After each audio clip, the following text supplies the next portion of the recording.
via the main entrance and two-way expanded spur to buildings 13, 14, and faculty parking. Annual certification to planning and zoning staff for the number of students being served by vans.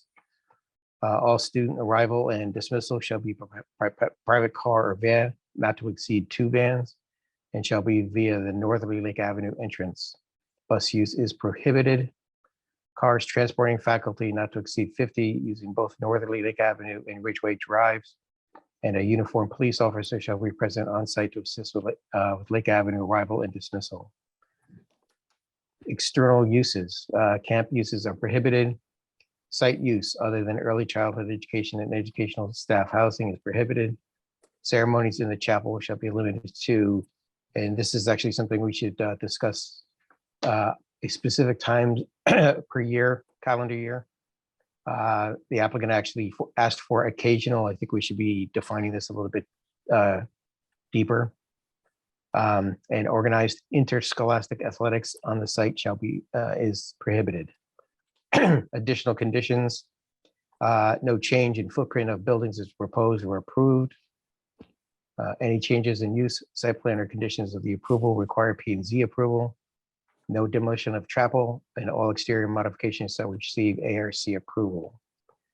And number 6, prior project specific conditions that may in effect. The provided drainage summary report should be provided to the EBW requirements to be noted on the plans, and conditions of the wetlands agency should be noted on the plans. The final site plan map, that was the conditions. Then moving on for the motion, the final site plan map shall address and include DPW engineering and traffic and beta comments. For the sewer division comment, the applicant has submitted an acknowledgement letter dated 12/1/22. Per conservation comments, any lost trees due to parking travel lane reconfiguration should be replaced with native trees planted along other existing paved areas. Prior to zoning permit, the applicant should go to ARC for any landscape, lighting, or significant architectural modifications. And the applicant shall abide by any and all previous application decisions and conditions. And the applicant shall address any and all remaining staff or interdepartmental issues. Okay. Okay. The issue of the ceremonies in the chapel, applicant was talking about occasional. I'm thinking that we should actually kind of define that. Occasional can mean, you know, once a month or once every 2 days or something. I'm thinking more of specific, how many specific through a calendar year. Okay, before you've got a line in there about services shall be limited to 2. 2 with what? 2 a year, 2 a day? What do you mean? It's in the chapel. The first time you say something, you said Ceremonies service- in chapel are limited to, and a number, which I don't know, per oh, calendar year. So it's a ceremony in the chapel, whether it's a wedding, funeral, you know, a graduation ceremony for Got it. the school there, but how Got many it. times a year? I I understand. think actually 2 things of they never use it as one end of it, or they use it every weekend as Right. the worst. So Anybody have thoughts on that? I'm thinking if there's 6, one every month, I would be okay if there is 12, one once a month. But Okay. I'm just tossing out numbers. Other thoughts? I would. They I'd go mentioned with- weddings. I would go with what Nick says, but have that cover, you know, outside parties. But if the school wants to get its students in there, you know, once a week, well, why should we restrict that? Exactly. So, right? All right. So it would be no more than once a month for outside parties. Because they discussed having weddings there, and it is, anybody else have thoughts? Well, there might be a certain time when the facility has a demand. So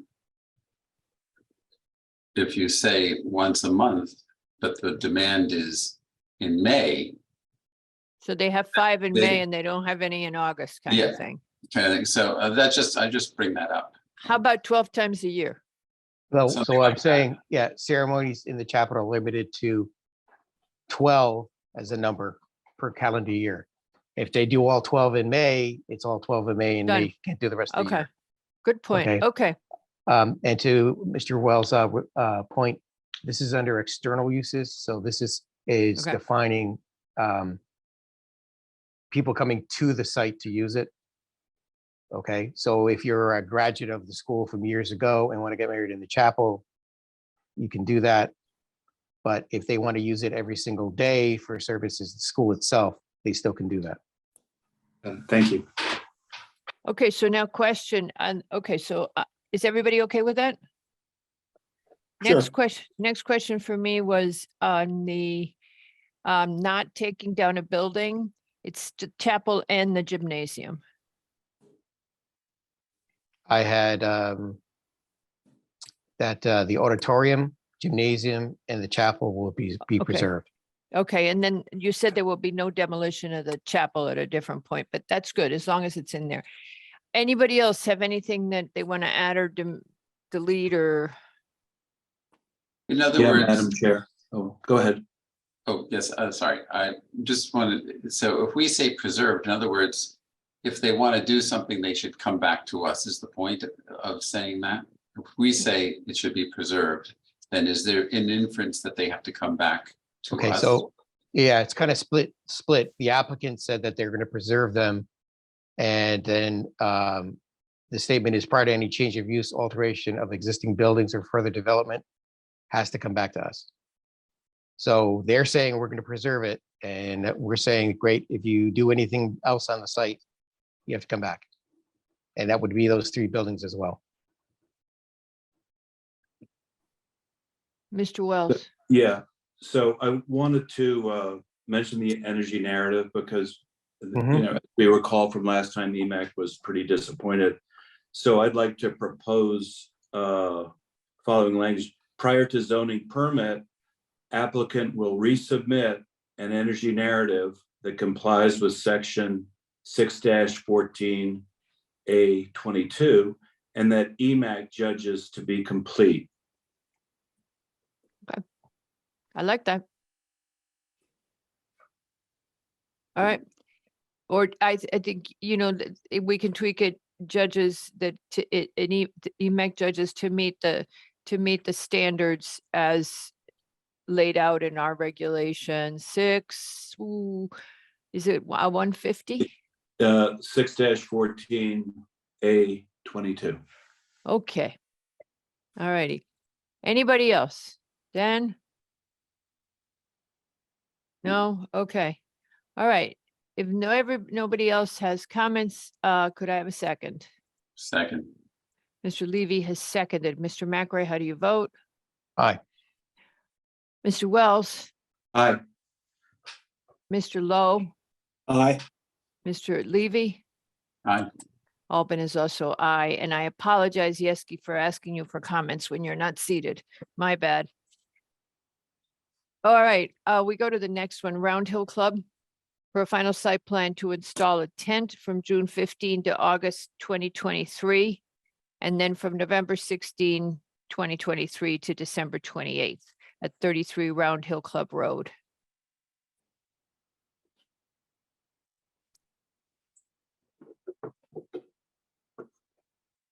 Do we have, there's Round Hill Club.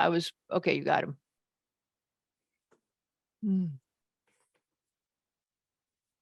Oh, he went away and he's not coming in. Did you get him in? There he is. Okay, are we gonna have the same problem today?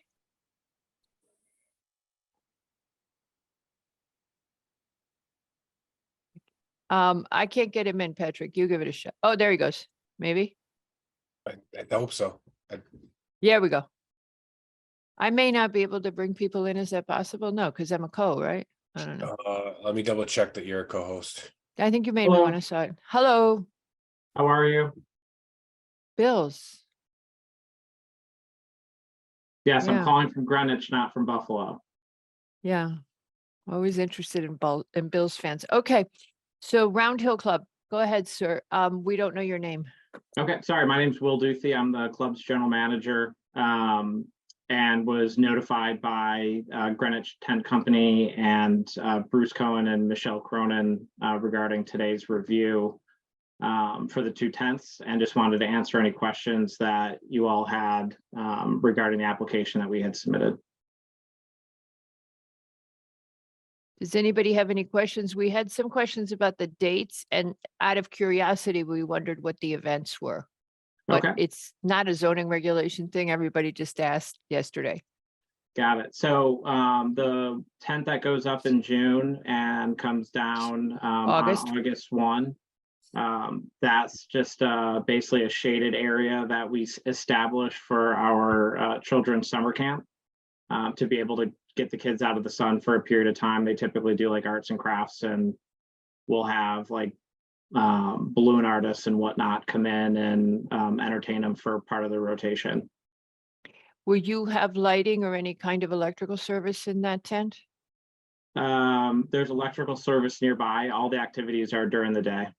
Yeah, but sometimes in a tent. Okay, so just whatever you would need to get, well, they get inspected anyway, don't they, Patrick? The tent, Yes. once it's up. Okay, so we don't need to condition anything. And then you go back up November to Yeah, so- December. Yeah, so then the tent for November, which then comes down at the end of December, that tent goes up right next to our clubhouse. And is really just kind of an extension of some of the existing services that we already offer, just given the holiday season and how busy we are. Based on the number of attendees, we need some additional space to kind of flex into, which is how we utilize the tent. So again, then they're gonna have space heaters, I imagine, and Patrick, they would get building department sign off. So all we would Yeah. have to do is say, condition it on them obtaining all necessary building department sign offs as. Okay, Yeah. anybody else have questions? I would Yeah, also add fire, Madam Chair. Fire. that- Yeah. Fire Did and this- building. What did you do in the past for the children's camp? Or have you applied? I don't remember you applying for They got this sunburn. in the past. No, This is my first year. I started at the club this That's past why they year. made you do the presentation, because you don't Yeah, know I what guess, they did. I guess so. And we were also using a different tent company. So I don't know what process was or was not followed in the past, or what yeah, was. or okay. wasn't. No, it's not material. Okay. Yeah, Well, we were just Mr. curious. Lowe, I can answer that. They did do they did a 2-week stint for the camp in the summer, so that there was a prior approval for the camp in the summer months. Okay, So now it goes to 6 weeks and we don't have a zoning issue with that, right? And they Correct. have plenty of capacity. Okay. Was it Nick, you were gonna ask a question? Yeah, I had 2 dates here for the June. I have June 16th to July 13th. It's the August 1st is what you're looking for? Well, That's in the- what's in in the the- notice is June Yeah. 15 to August 1, so we better stick with what's in the notice, right? Correct. Okay, Yeah. great. And Yeah. it's only one tent that's adjacent to the patio. Is that what I understand? That tent is by our paddle tennis courts for the summer. The tent that's adjacent to our patio is the tent that goes up in November and then comes down in December. Oh, so I'm looking at, oh, wait a minute. There's 2 separate tents? Well, there's a summer location. It could be the same tent, but there's one in the summer location and the other is a winter location, kind of like the czars. Yeah, so the summer location's away from the clubhouse. It's by our tennis facility. It's actually much smaller than the tent that goes adjacent to our patio in the winter months. Okay. Okay. All right. Does anybody have any more questions? not other than, where is Mr. Cohen? I know. Well, he's here. He just decided that he was going to sacrifice somebody else. Th- Does This anybody, is small potatoes for him, so. Mr. Yeski? Okay, this is small, Just one, big- actually, one more Yeah. question. go ahead. The tent is the same size in both locations, No, 20 by 50 in both cases, it says. no. right? Yes. No. I'm looking at the Well, pub, I at the think we just notice. heard, I think we just heard that it wasn't, that it was gonna be smaller. Okay, well, it's just, Yeah. if we're approving the max size, we're fine. If we approve 20 by 50 and the second one is smaller there, or there isn't anything bigger than 20 by 50, right? No. Okay. So, Nick, that would have to be worded no larger than 20 by 50. Since one is a different size, so that we're still kind of in line with the notice. Anybody from the public wish to comment on this application for tents at the Round Hill Club, please raise your virtual hand. Okay, seeing no comments. Are there any further questions? Does anybody object to closing this application at this time? Therefore, this application is closed, seeing no objection, and we would happily entertain a motion. Okay, give me 1 second. I didn't realize there were actually 2 separate tents. Yeah, I think if you just say, if you just word it, that, I got it. yeah, I think I okay. fixed it, so. okay, Okay, 33 Round Hill Club Road, application PLPZ 2023-130, final site plan for a tents. The applicant is seeking approval of 2 seasonal tent installations. The size and length of time of the proposed tent installations requires the commission approval per section 613D3 of the town BZR. Whereas the club is on a 222 acre property located in the RA2 zone. The proposal seeks to install tents no larger than 20 by 50 feet. And the applicant has requested the installation to occur from 6/16/23 to 8/1/23 and 11/17/23 to 12/27/23. Therefore, a motion to approve the final site plan with the following comments: prior to zoning permit, an updated certificate of insurance to cover proposed timeframe shall be submitted. The applicant shall notify planning and zoning staff when the tents have been installed, and planning and zoning commission staff to confirm that the tents have been removed between events. Amplified music and public address systems are prohibited from under the tents, and the applicant shall address any and all remaining staff or interdepartmental issues. and shall perform the required and receive sign off on the required town of Greenwich inspections. Do I have a Okay. second? Second, Mr. McRae, how do you vote? Aye. Looking for somebody, Mr. Yeski, Aye. Mr. Lowe, Aye, Mr. Levy. aye. Albin is also aye, and with that, the motion passes 5-0. Bye-bye. Thank you. All right, the next application is the estate of Eileen G. Clancy with the executor Douglas J. Wells and Eileen G. Clancy trustee. This is at 180 Byram Shore Road, and it is for a preliminary coastal subdivision. And Mr. Hegney, I know you were listening yesterday. I always ask the same questions. Okay, go ahead. So, good evening or good afternoon, Madam Chair, members of the commission. For the record, Tom Hegney on behalf of the applicant. These are 2 parcels on the west side of Byram Shore Road, the private end. We are seeking to adjust the lot line between these 2.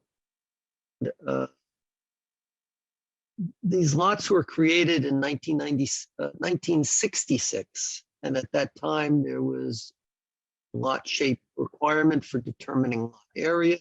There was no minimum width lot, and right of ways didn't reduce the lot area. So the regulations have changed either through lawsuits, through actions of the commission. And we are looking to eliminate the nonconformities as to lot frontage, lot shape, I should say, and frontage by, if we could bring up presentation material, please. The lot is rather usually shaped. Sure why my father did that in 1966. but it did conform to the regulations at that time. But it does not now. The properties are being sold by the estate. We can go to slide 2, please, Pat. So what's outlined in red is the vacant parcel. Blue is the house parcel. The part that is on the westerly side, that tail goes north, actually doesn't count as part of the lot area. Vacant lot. It does of the right of way side, including the part that goes to the Byram River, nor does the 25 feet as part of Byram Shore Road, the easterly side right there. So we're looking to improve the lot shape. And so if we go to the next slide, please.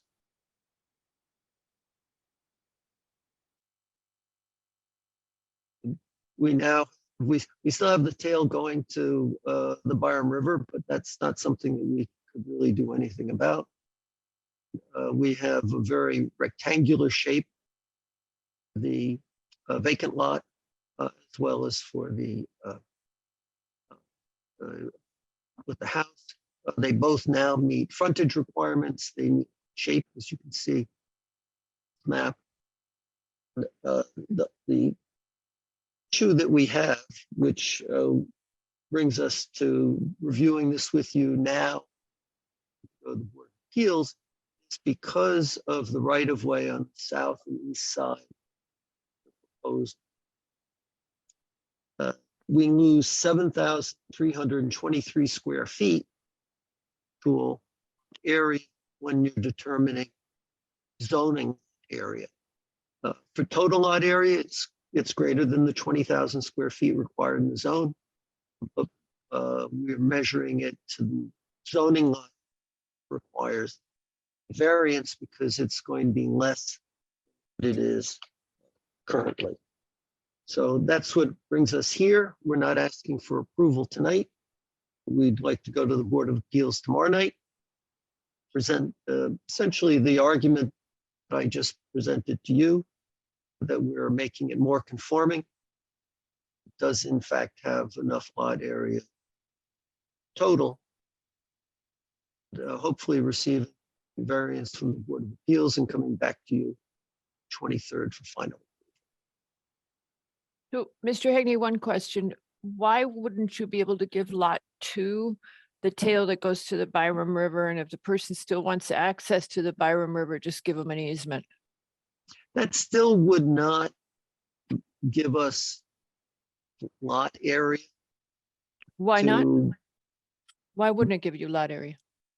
Because most of that is part of a right of way. So only, I would say about a third of that area. Yeah, that area where Pat's, that there to the river, it's part of a right of way, would not count as part of lot area.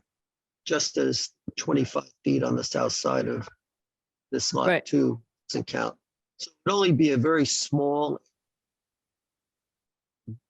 about a third of that would be involved.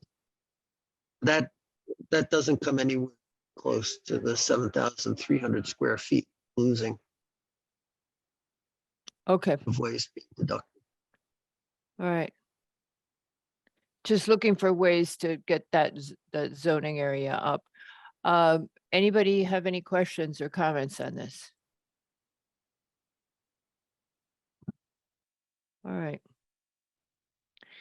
So just to summarize it, what you're saying is that you're eliminating a lot of the nonconformities, except that you are increasing one, you're creating a new nonconformity. So you're exchanging a new nonconformity for lot, I keep getting this one wrong, for lot 2. In order to accommodate the circle and have sufficient width for the lots, frontage for the lots. Correct. Okay, And to make it really more of a shape that the regulations now urge you to have, right. so that you don't have these oddball kind of looking lots. Yeah, well, it's still kind of oddball looking. I know you may, you may think it's not, but that little circle pushing out the side of the lot's a little bit strange and that's still, there's still a tail, but I agree with you. It is a little more consistent. The commission, Mr. McRae, do you have a question? Yeah, I was on mute before. Mr. Hegney, the right of way, who does that serve? The right of way, it seems goes to the rear properties, Puck Development, and I think it's Kaplan or something on the map. I'm looking, the map you have in front of us. So there are Yeah. 3 parcels currently served by that private right of way. It's the property immediately to the south, and 2 road forks, driveway forks to the west, and there are 2 properties to the west that are served by it. Okay, so the right of way is split 25 feet, 25 feet over the property line to both sides then. Correct. Okay. Great. All righty. Any other questions? Any comments or questions from the public? Anybody wishing to comment on this proposal for a subdivision at 180 Byram Shore Road, please raise your virtual hand. No comments from the public. Anybody object to closing this application at this time? Seeing no objections. Madam Chair, Yes, sir. I actually have to object to closing it at this time because I need to go to the Board of Appeals tomorrow night and get the variance, which. But I you filed hope it to as a get. preliminary and we could move a preliminary. What I had gone over with the town planner and the zoning enforcement officer was I would submit this. Okay, I'm good with that. I You would felt like I consider was, it- yep. You would vote just once, so I didn't have to file another application given the. But you're gonna have to circumstances file a final after you get the Board of Appeals. Madam Chair, he did file a final. He changed between the tentative and the final, Madam Chair, he changed it. And I'm realizing now we didn't capture that in the. The here. It wasn't agenda's- posted. Okay, so the agenda has you as a preliminary. So at this point, you have filed it as a final? Yes. Yes, Okay, all right. So I'm guided always by the agenda. So if the Well, as agenda you has, should, yeah. if the Sorry. agenda has this error in it, what do? Leave it open and have it, the next agenda corrected. I think. we I think actually we have no still choice. We can still, I think we can do the All right, same. goodbye, Mr. Hegney. Yeah. thank you, Madam Chair. I'll see Okay, you later. but by the way, Mr. Hegney, are you coming back later? Yes, When you come back, your sound system, at least on my speakers, on my earpiece, was cutting in and out. Everybody's Oh. nodding. We Ah, were hearing right. about 3/4 of what you were saying. We got it, but I mean, it was, because attorneys always say I- things. I didn't waste words. It was all meant to have you hear it. So I'll Okay. work on that. Right Hopefully now it's a it little got, better now. yes, right now, if you got a new headphone, they're very much more sensitive and you have to have them very close to your mouth. All right. I will take that under The advisement. commission Thank you. told me that last week. That's how I know. Or 2 weeks ago. All right. Thank you very Um, much, Mr. Hegney. Yes, Mr. LaRoe, do we have to make any kind of a statement for no, PZBA? goodbye. No. No, No. we can. Sorry. I we can- refuse. We can transfer it to staff that the commission has left it open and that they've have no comments. And Madam Chair, just while I have you, the item 6, I did speak with Mr. LaRoe. Mhm. We submitted a good deal of material to respond to the questions you had at the briefing yesterday. I realize you haven't had a chance to look at it, so we'll Yeah, come back to you with the I saw you 23rd. have stuff and I was not able to get through all the documents, so I appreciate. So you have postponed that? All right, Yes. for anybody in the public who's interested, item 6 has been postponed.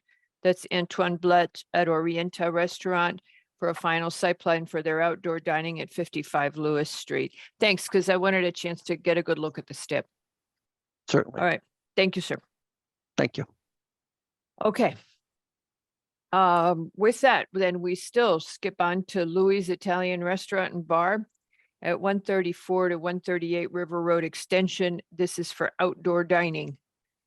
And it's Mr. Haslam. Are we gonna kick out Mr. Hagney? Yeah, there he goes. Okay, so, Mr. Haslam,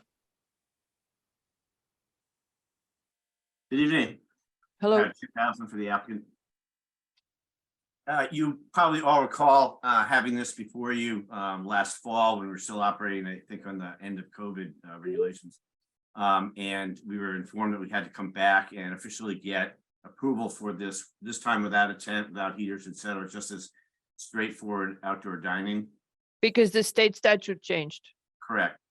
So that's what this application is all about.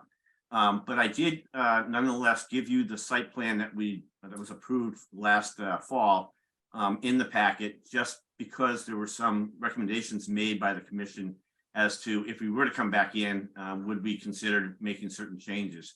So I included that in, and that's at page 39 to 43. There's the one that was approved last year. If you could have that brought up on screen, Marissa, that'd be helpful.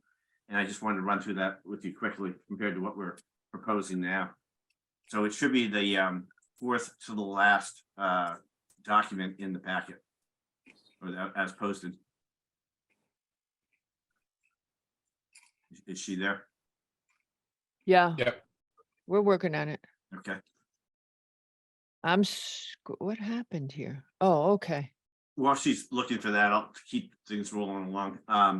The current use of the interior is for 118 seats.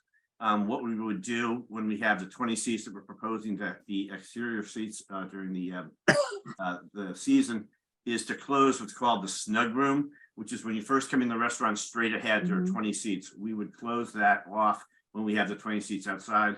That's been signed off on by the health department. So as you can see from the stamp, which I'll show you in a second. I think if you go up one more, please, Marissa. Tracy. Well, this is good enough. This is the application that was approved in the fall. And as you can see, at that time, we had 36 seats outside. And we had the handicap space, which is really still a valet space, because a handicapped person would come in, get dropped off there, and then the valet would take that vehicle up to a parking space.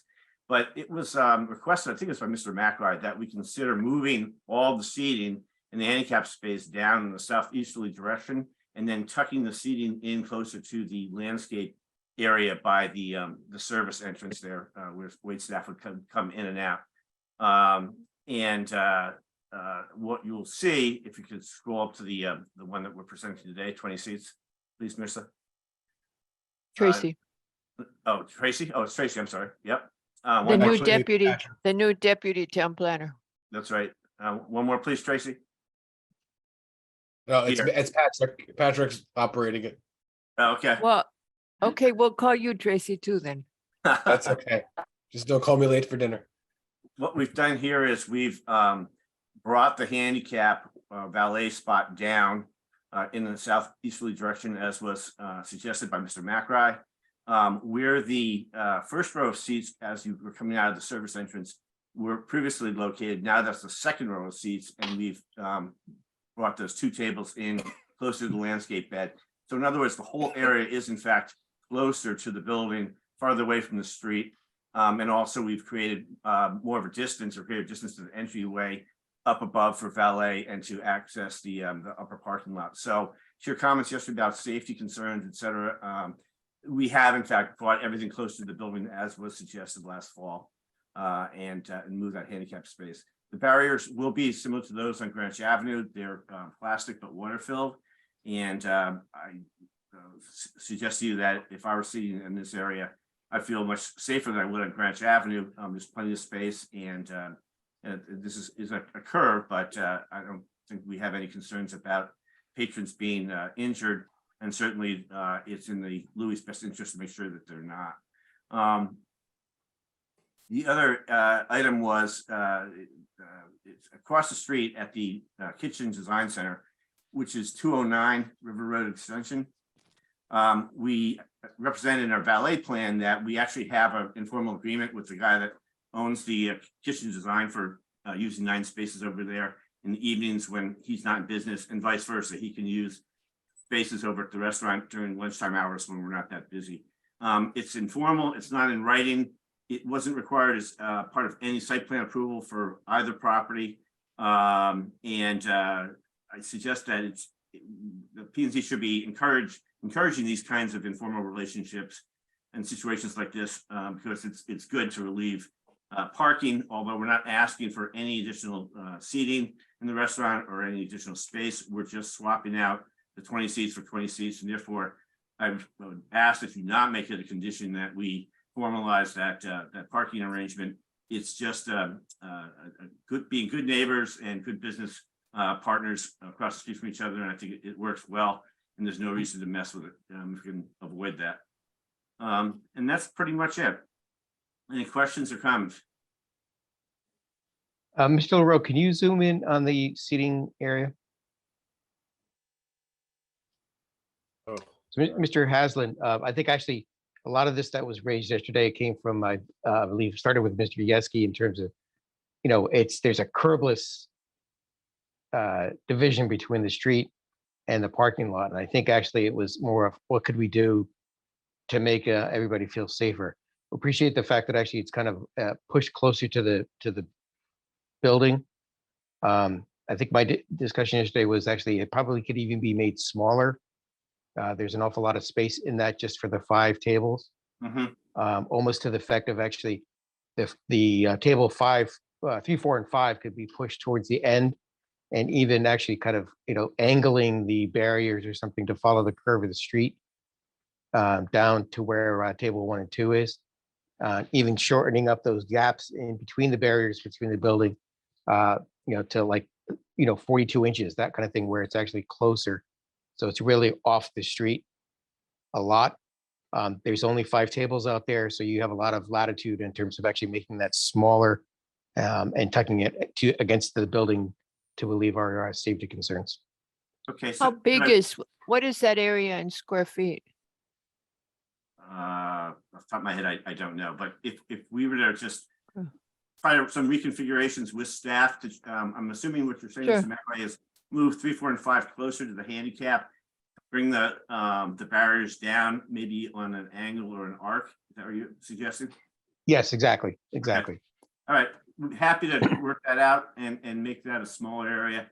And You just have to satisfy the building department too, though, because they have standards for that, yes, yep, for the area. that's the separation, right? All right. Yep. Dennis, did you want to add anything to this since you were interested in this application?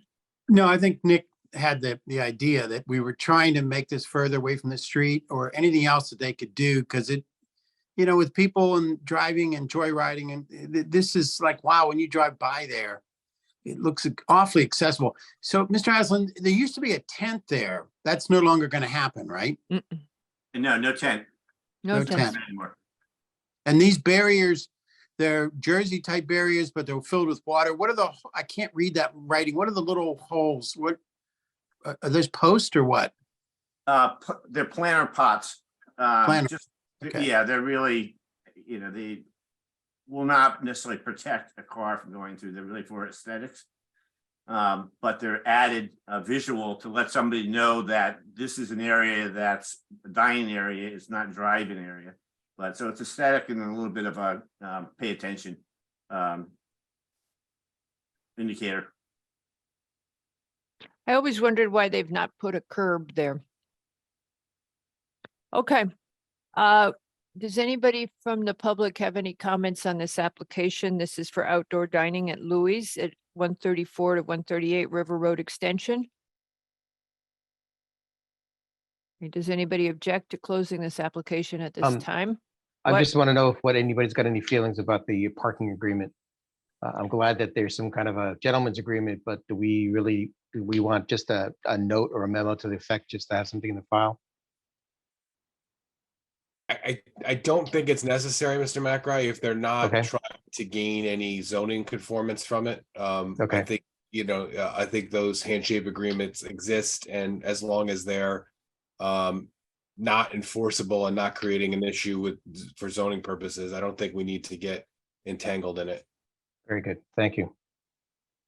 I'll just add an announcement that with the advent of the nodes and everything else, building department has spelled out a lot more of the criteria they're looking for that we're aware of than maybe in the past. So Mr. Haslam, two things that we need to know about is the square footage of the area, because they are limiting the seating to 15, 1 seat per 15 square feet.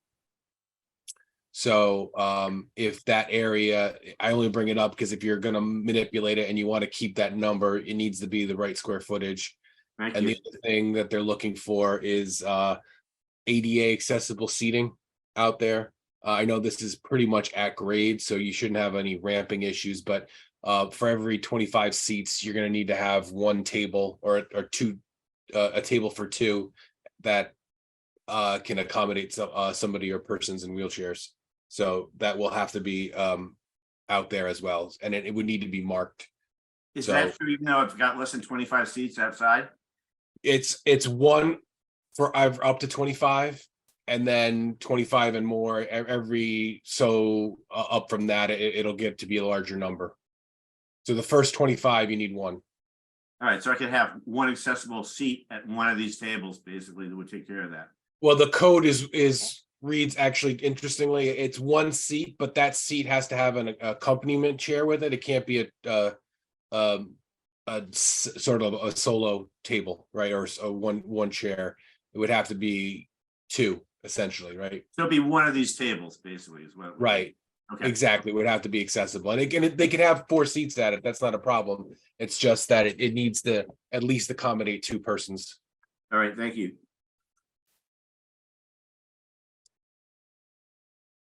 Okay.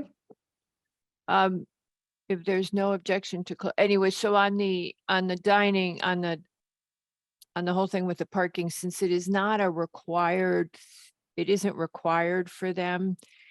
I believe that what Mr. Haslam was saying, it makes more of a problem for the applicant having to get something in writing than having an informal agreement.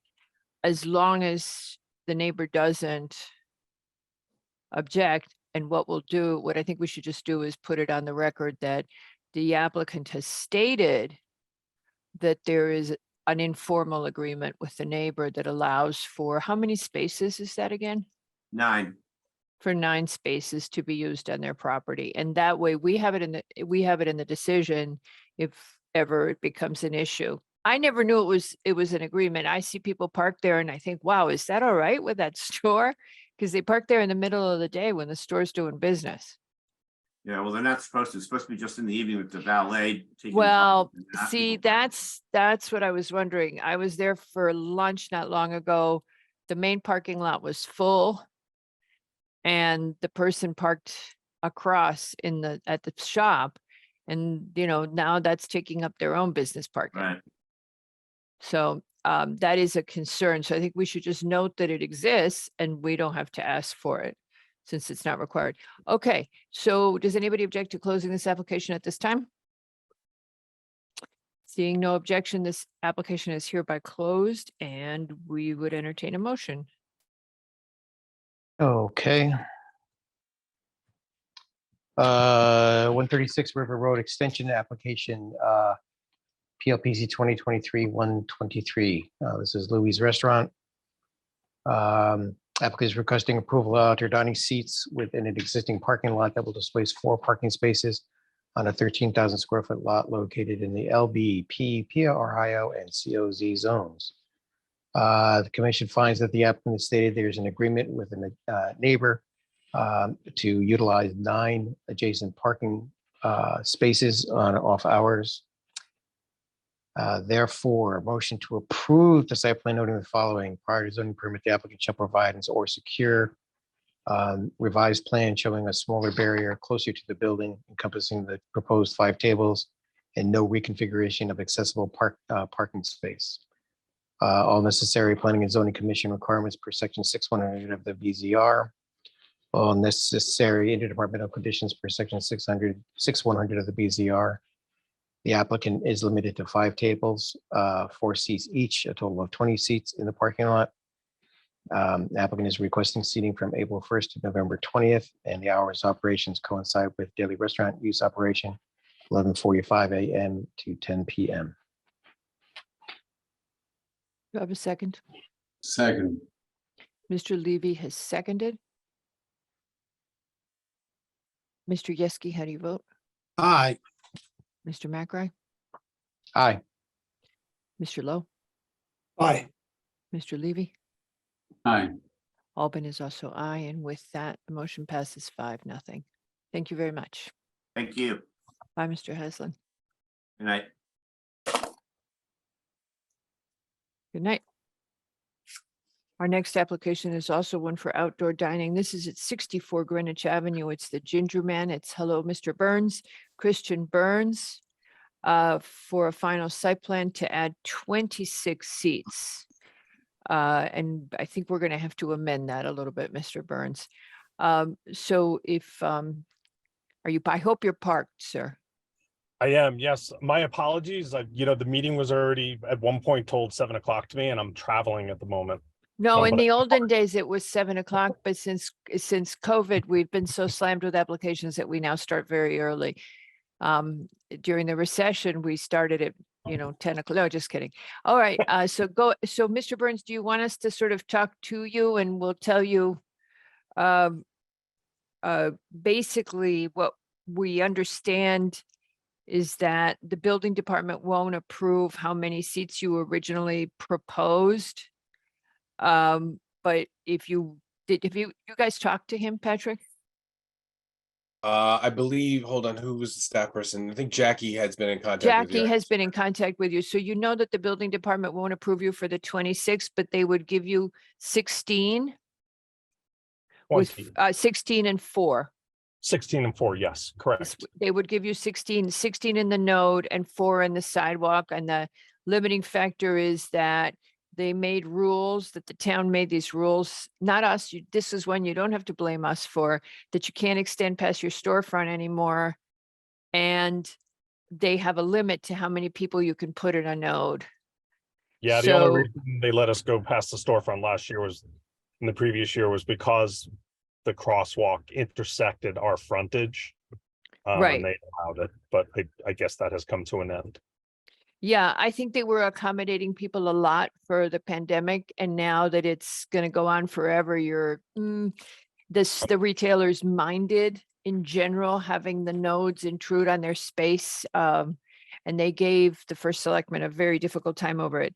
Okay, so you would be, I think the only change to your application is that instead of 26, you would go to 1 node at 16 and then 4 seats on the sidewalk. And Yes, your handicap's going to be on the sidewalk. Yes, ma'am. Now, Mr. McRae, you wanted to do string lights, and Mr. McRae found something that he thought could get you approval. Is that correct on the string lights? Yeah, I think it would be just not a hard hard specification, but a guideline of what we would probably anticipate being patio lights, something probably what you're going to be using anyway. So we can actually put that together in terms of any kind of comments to the project. It's going to be just a 2700K 450 lumen LED string type patio fixture. Is that what Yes, they so- sell at Costco? It is exactly that one, actually. So not using brand name or retail outlet. This will actually, I think, so anybody wanting to do this kind of thing, a 450 lumen is about a 40-watt lamp. When you're talking about an LED, and the string type fixture is a specific description of what that patio light would be like. So, but the easiest thing would also be that we should make it it has to be approved by the building department, because all the And that- electrical stuff, yeah. But there's more to that. It's just they're talking about the fixture itself. Yeah, so whatever the building department says, if they don't like how you're wiring and they don't like where you've got extension cords or whatever, you're cooked anyway. Yes, ma'am. I So- did follow up with Jacqueline yesterday and Yeah, when we put those lights out last year, we did receive approval from the building department based perfect. on the specifications here. All righty, okay. Any further comments or questions from the commission? No, any comments from the public? This is on 64 Greenwich Avenue, the Ginger Man. No comments from the public. Does anybody object to closing this application at this time? No. Seeing no objection, this application is hereby closed and we would entertain a motion. Okay, 64 Greenwich Avenue application, PLPZ 2023-135. This is Ginger Man. Applicant is requesting approval outdoor dining seats within a street node that will displace 4 parking spaces on a 3,500 square foot lot located in the CGBR and CGI zones. Motion to approve the site plan noting the following. Prior to zoning permit, the applicant shall provide or secure all necessary planning and zoning commission requirements per section 600 of the BZR. All necessary interdepartmental conditions per section 600 of the BZR. Proposed lighting shall be limited to the node area only. Proposed lighting shall be limited to a 2700K 450 lumen LED string type patio fixture.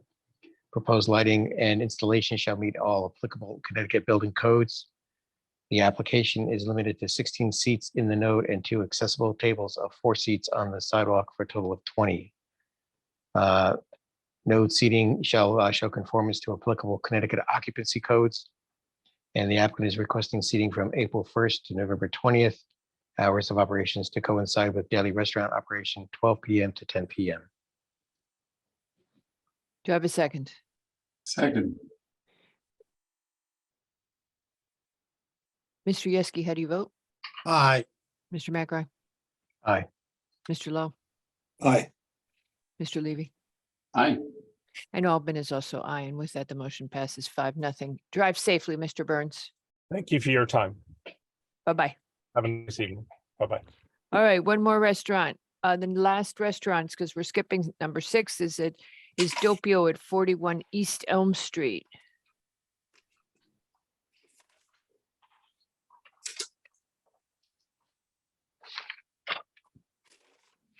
I couldn't find Mr. Basili. Where did you find him? I was just looking for him. Hello, I'm here. I couldn't find you. I've been looking for you in the people. Okay, but you're not representing the restaurant. Who's representing the restaurant?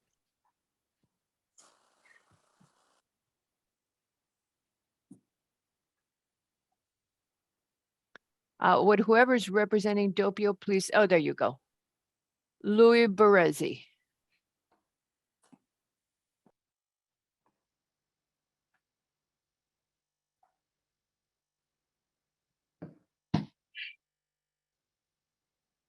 Hello, can you hear me? Yes, sir. Sorry about that. Thank you. You're echoing some. Do you have 2 devices on? How about now, ma'am? Still echoing some. Okay, go ahead. We'll deal. So I've been working directly with Bianca over the past few days regarding the outside seating for Doppio Restaurant at 41 East Elm Street. And she's just brought to my attention, the only issue she saw was they couldn't find a CO from when the restaurant was approved for the increased seating in 2012. You know, I called Fire Marshal Rob Natali to see if he had it on file, but he didn't because his records only went back 7 years ago. And then I also called Fire Marshal Chris Pratico because he just came and did the sign off for our liquor license. And then I further called the liquor department to see if they had on file, because after getting the increased seating, we filed for a full liquor permit. And I know we had to show a seating plan and a CO for that. So I guess we're at, well, the issue is we can't find the CO, or one was never issued on paper after receiving approval for the increased seating in 2012. Well, but Mr. Berezi, we would have it in our records if it existed. No, And I what- understand. No, I'm not saying, no, I understand that. I'm saying that because I did, when I got the When you approval- took over, yeah. Yeah, when I took when I got the approval for the increased seating, I'm not sure because I didn't do any construction. I didn't need from the building department, the CO. I'm not sure how we're at this place. I'm just trying to figure out how we could resolve it. Patrick, you got any thoughts? Well, no, actually, Luke, Well, oh, yes, Patrick. Patrick first and then you, Nick. Mr. Parisi brought up a great point that the approval was for expanded seating and wasn't for work. Yes. So it may just be a paperwork issue, but I'm glad that he did reach out about the other things because there would have been things like liquor permits and other activities that would have required that documentation. So perhaps it was the prior CO that was being used, and that's why the larger seating count wasn't used. But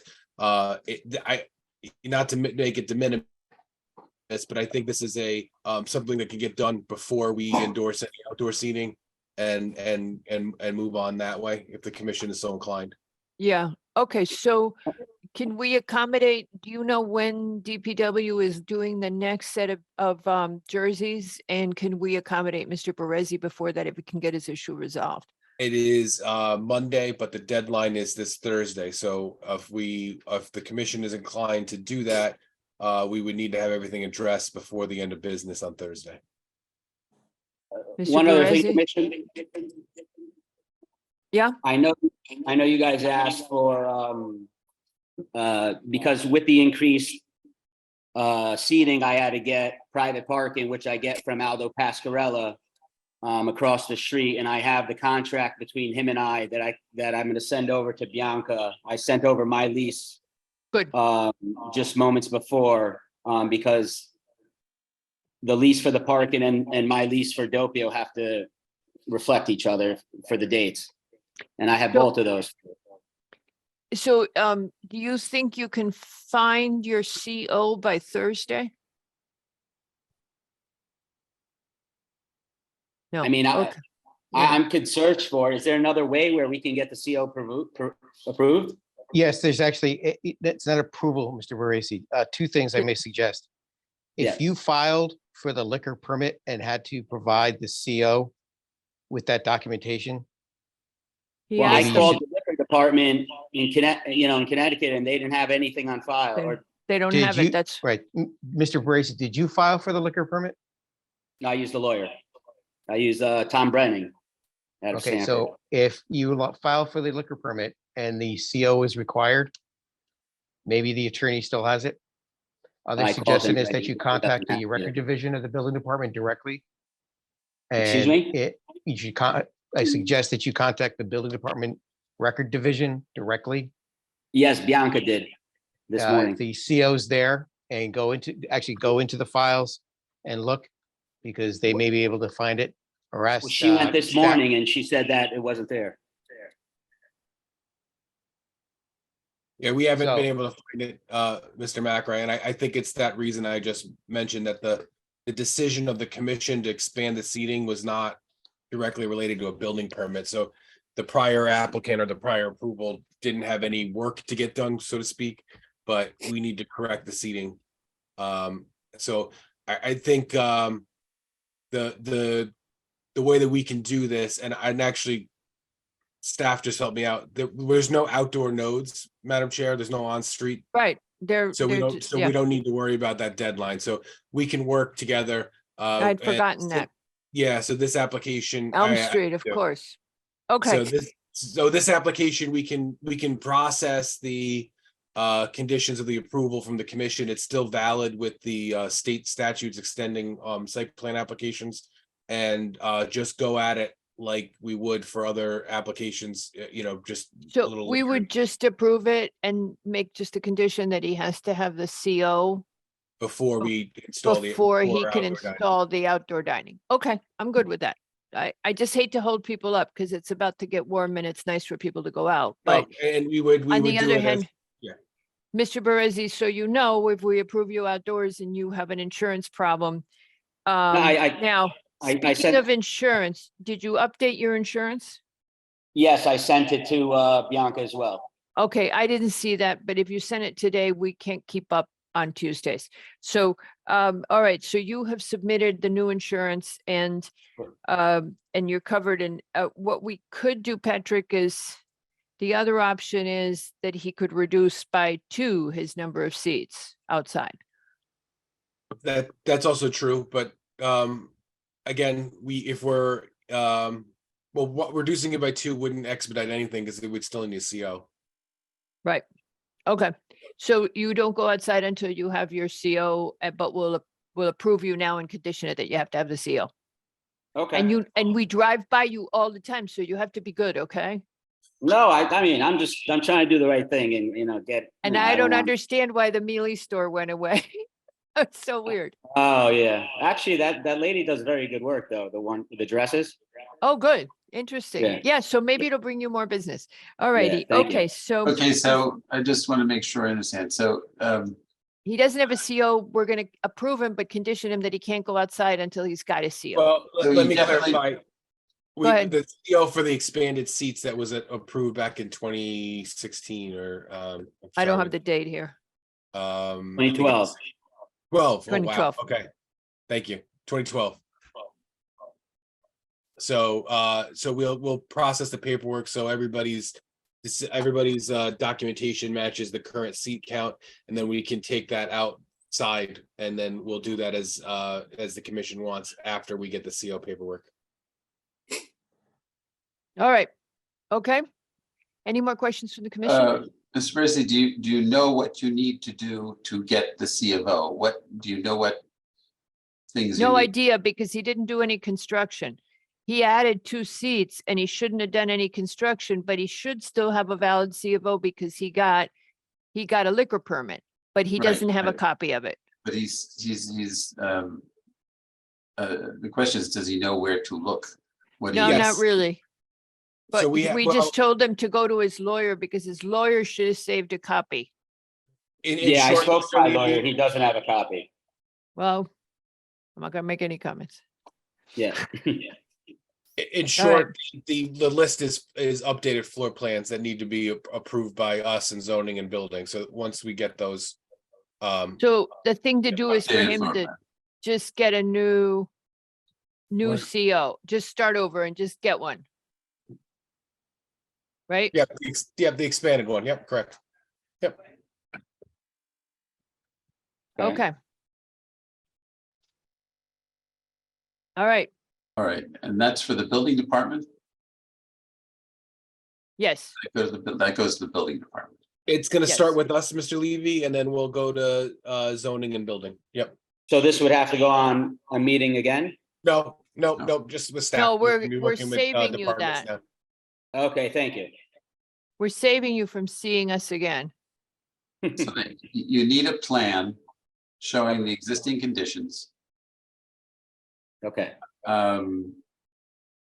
as well as the outdoor dining alternative. Is that what? the well, plan- I submitted those plans. Okay, All right. It looks like in Okay. the record, Mr. Levy, we have almost everything we needed for the CO, so. All right. Okay. Anybody, that's it for the commission, right? So anybody from the public wish to comment on Dopio's outdoor dining? Dopio on East Elm? No comments from the public. With any further comments from the commissioner, may we close this application at this time? Does anybody object to closing this application? Close it. Seeing no objection, this application is hereby closed and we would entertain a motion. Okay, I just want to make sure, Mr. LeBeau, I've got the seat count correct. It's 30 seats, 30 interior seats, 26 at tables for a bar. And the applicant is looking for 18 seats, or the application is limited to 18 seats on the sidewalk. That's what I Right. called, yeah, that's what I called from the staff report. So, yeah, but they went from 30 seats to 32 seats. That's what they did in 2012, he says. Uh-huh. Yep, okay, that's Okay. fine. All right. And Okay, he so, Also, and you need to reference the insurance as well, because he now has the updated insurance. So we just need to make sure that that's referenced. Okey dokey. Okay, Okay, 41 Motion East to Elm Street, adopt. application PLPZ 2023-143 Doppio. Applicants requesting your approval of outdoor dining seats on a private property located in the CGBR zone. The commission finds that per the 2012 site plan PLPZ 2012 300 and 301 and PLZE 2012 537, the establishment is approved for only 30 interior seats, 26 at tables, and four bar seats. Therefore, a motion to approve the site plan in the following. Prior to zoning a permit, the applicant shall provide or secure all necessary planning and zoning commission requirements per section 6-100 of the BZR. All necessary interdepartmental conditions per section 6-100 of the BZR. The applicant is limited to 18 seats on the sidewalk for a total of 18 seats. The applicant shall provide a copy of the certificate of occupancy for the premises per the 2012 approvals. Current parking agreements with the neighbor, provide current parking agreements with the neighboring properties. The applicant is requesting seating from April 1st to November 20th, and the hours of operation to coincide with daily restaurant operations, Monday through Sunday, 11 a.m. to 9 p.m. Do you have a second? Second, Mr. Levy has seconded. Mr. Yeski, Aye. Mr. McRae, Aye. Mr. Lowe, Aye. and Mr. Levy. aye. Albin is also aye, and with that, the motion passes 5-0. Mr. Perezi, good luck. Don't forget, we drive by you all the time. Bye-bye. Like for us to stop there. Yes, we should stop there. Yes, right. Okay. Our next application, we are now opening the public hearing. And Mr. Basili, you said you were all set? And she didn't laugh at our jokes. She was nice, but she didn't even pretend we were funny. Oh, I guess she's all business, you know. All right, with that, the first application in the public hearing is Jonathan and Karen Schmitz for a final site plan and special permit to change the use of 1,500 square feet of a building to a craft school use at 216 to 220 East Putnam Avenue in the LBR2. And that is Mr. Bristol. Yeah.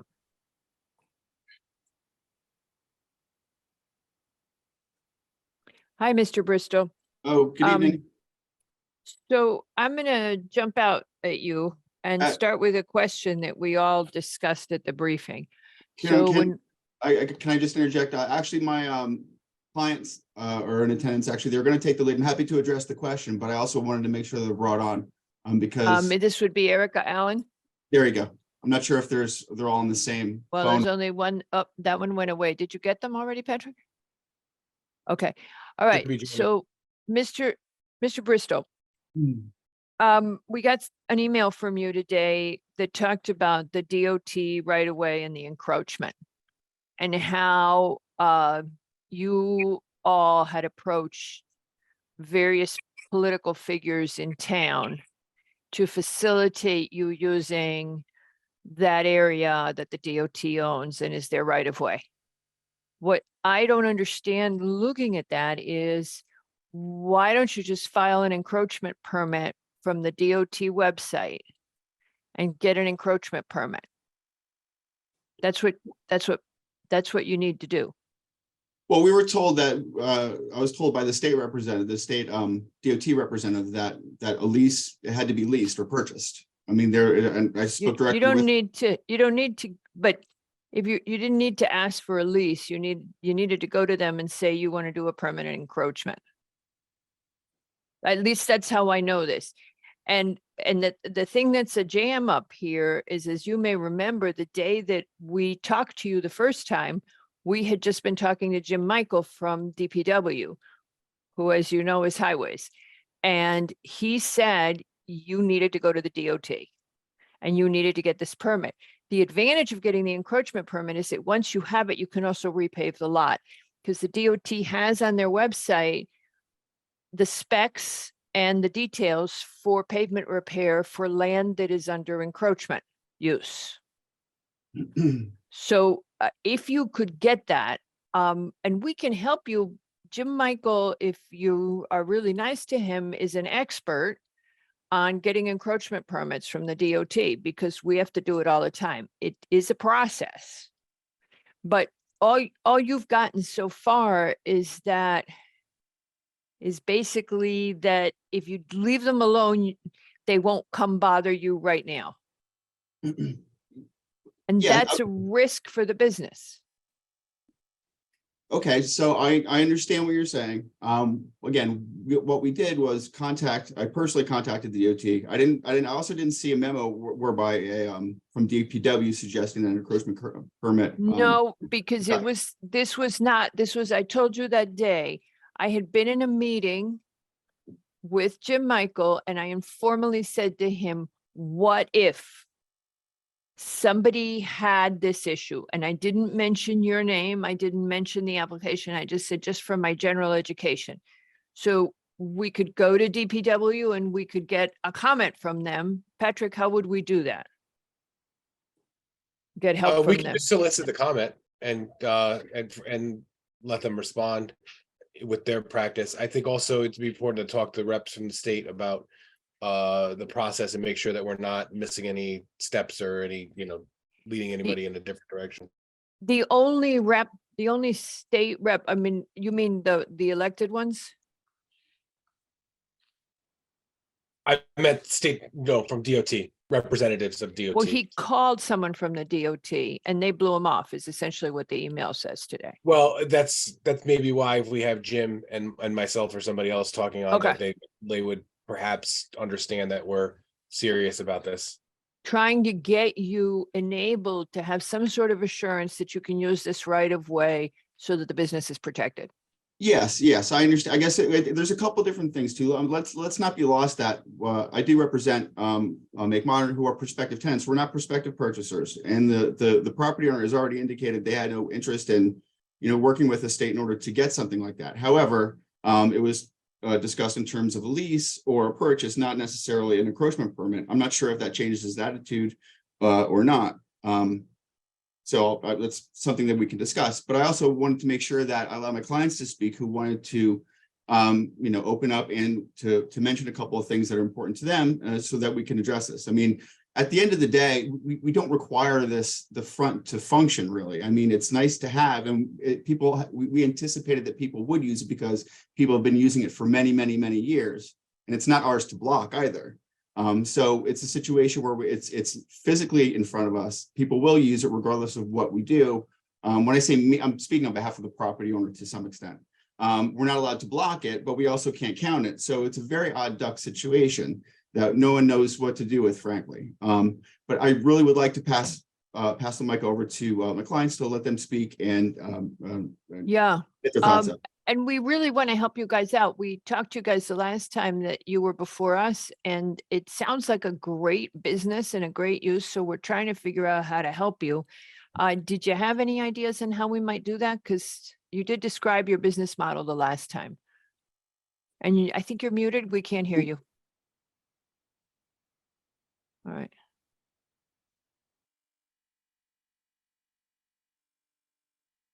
You're still muted.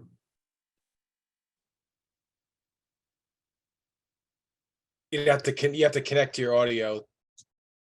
Okay. So while they're doing that, So I guess to go back, that was the issue. Again, one, we had mentioned it in the narrative in our application because practically people were going to use it regardless of what we did. Once we found out more of the details, it was clear to us that, if we weren't allowed to use it, we weren't allowed to block it, but we weren't allowed to use it either, then we would just propose to exclude it from the application, tell people not to use it. Or at least our students and staff. Where you live that worked. But but the situation is you understand, it's a very difficult position. It's physically in front of us, so people will use it. It is not ours to control though. We're not trying to claim now that we own it, obviously, that it can be incorporated into the application, but at the same time, people will use it. So I feel like we have a lot of the burden because of its physical proximity, but we have none of the benefits. Mr. Bristol, Yes. will you agree to get this permanent encroachment? I mean, I can't speak on behalf of the property owner. I would, if it's something that can be done, I'm sure we will. Timing is also very, a really big factor because my clients, business are important and they're scheduling right now for their spring and summer seasons and their camps, et cetera. So that timing is definitely a factor. Erica and ladies, are you able to speak yet?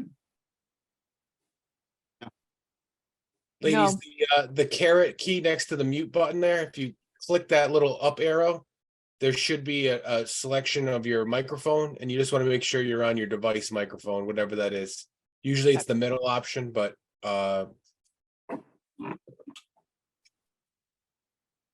Is it, I mean, I have no idea actually how long an encroachment permit takes. Every time I had potential dealings with the state, people avoided it like the plague because of its, it seems to be cumbersome. So Are you saying here's that what- the DPW can help? Here's what we know.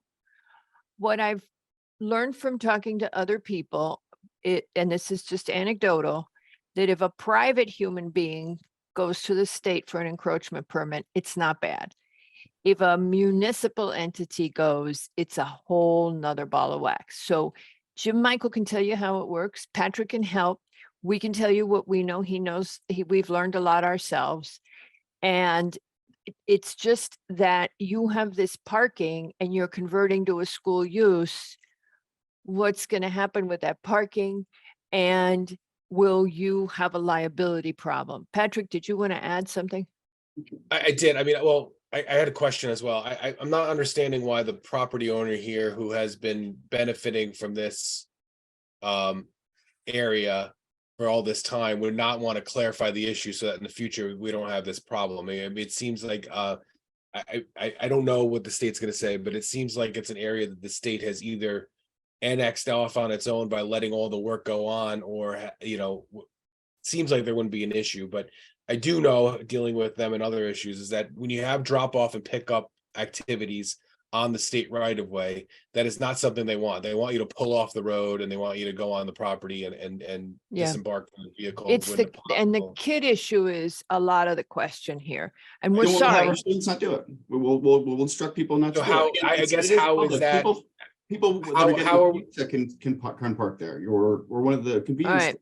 So Mr. you know Bristol, what? you're speaking about things that you won't do. That I just won't do that. I won't do that. But I don't have anything that shows me how that's going to be accomplished. Where are the exits? Where are the entrances? How is that front door, so to speak, going to be blocked off from being used? The logistics of it are missing on me, and I apologize, but I think the commission needs to be spoon fed.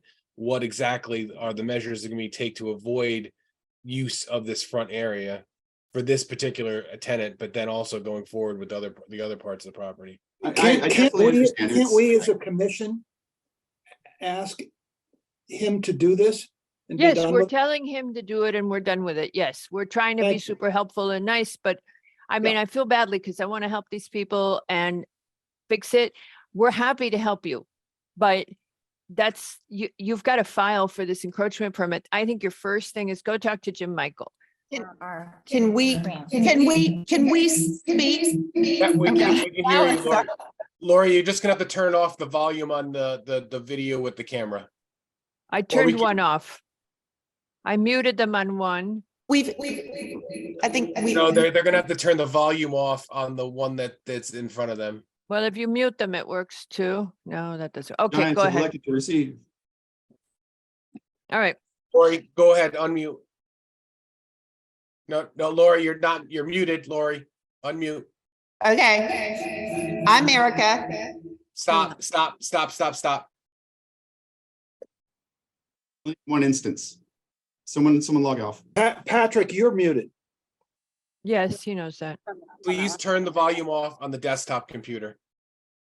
Turn it all the way down. All right. Okay. All right. Try it No, again. yeah. Perfect. Thank you. Great. Okay. Oh, my God. Thank you. Oh, my God. Sorry. Hey, Craft Studio now. we're Craft Studio. I'm Erica Allen. I've got my two business partners. This is Lori. Lori. When is over here. For the record, we are glad to hold our landlord to doing anything you tell us to do, anything within our power. P and Z and Darien did the same. They said, we'll allow you to open if the landlord will improve the parking lot. And by God, our parking lot looked amazing by the end of the year. And Steve Ovani, who chairs P and Z in Darien, is the best. I love him. He's really good. Here's the So- deal. Here's my case. And I think it's an interesting one. So I get, it took me a while, but Jackie was so good today. It took me a while to understand why this lot was so important, because we actually like don't need it numbers wise for parking. We're otherwise totally fine. So we could take it out. But then I really understood you can't give people permission to park there because you don't have the right to give people permission to park there, but they're parking there. It took me that long to get it. Here's the deal. Our application is the one opportunity I think you guys have to force this issue, I think. Yes, that's what we're trying to do. And looking at it, Lori, looking at it from our perspective, yeah, the deal is because it's a change of use and it involves small children. Not only is it an opportunity, but it is a Totally get it. must. Okay, so you guys get it. So we're going to help Mr. Bristol any way we can, which we're happy to do, because there's expertise in town. For towns, it's hard to get the encroachment. An individual can get it. We will try to accommodate you on we will accommodate you guys as fast as we can once he has made some progress. Because even if we literally can't wait. If we don't get approval, we have to give up the lease and it just becomes retail. I mean, we might even open it as retail, and the opportunity to bingo, influence is you gone. could do that. You could open it as retail. Once the right-of-way thing is resolved, you could come in and change it to the school. You wouldn't even need Mr. Bristol. We already know what you're going to do. Well, hopefully I'll still be here. You come back in and say, hey, we have a different idea. We want to go to this. Open it as retail. That I think we can do. Yes, Patrick? But we we can't. could- here's- You but could here's the- open as retail and wait till we finish fixing this, because one of the other things that you get that I was trying to tell Mr. Bristol is that parking lot, I went and looked at it, is in really crap shape. Yeah, yeah. Once you get the encroachment permit, somebody can repair it. That would be worthwhile. It So would, Madam why Chairman, not? Yeah, go ahead. You don't have to. we Yeah, have, I apologize. I so passionately want this for very real reasons. We've got to be able to enroll kids in camp. Now, there are other retail establishments very close to where we are that sell craft items that are called retail, that run camp programs. So if we can open as retail and run camp, we're fine. But oh we no, you can't do that. we can't sell, but we can't sell finger paint and scissors and pay $8,000 in rent. We just can't. We can put up signs that say no make modern parking. We can lock our front door. We can reroute to the back. We have schemas to show you how all that works, but we can't. I mean, we just can't. We're a small business. We can't wait until after summer. I get it, but I'm here to do this. But So I don't does know. anybody have, I understand that you we can't can- wait. And but- we can say kids can't park there. Right. We have had significant experience with the dance studio right down the hall that right down the way, that made all sorts of rules, and they're all being broken, and the dance studio is a wild success. But we know that you tell people not to do stuff and it doesn't work so great. So Patrick, how, But if we go away today, I it get is it, but going to that's, be a retail. I mean, but just for your knowledge, I get if that. we lose the opportunity, you lose the opportunity. I get that. But that's not what they pay me for. Not that they pay me. I mean, that's okay, but I mean, it's not. I understand what you're saying. I have this unique opportunity to do a great kind of thing for kids in the neighborhood. I realize that. No, that's not what I mean. That's not what I mean. You lose the opportunity to regulate this lot the way you want, not you Yes. lose the opportunity for kids. Right. And that's what I'm trying to do is I'm trying to regulate the lot, but I can't give you an approval that violates what we're supposed to be approving.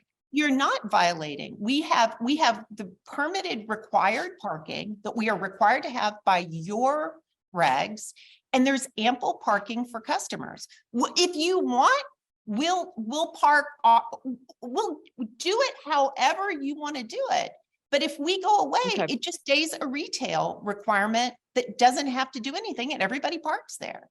And I will tell you, the person that has the backup lease to us is a kids retail.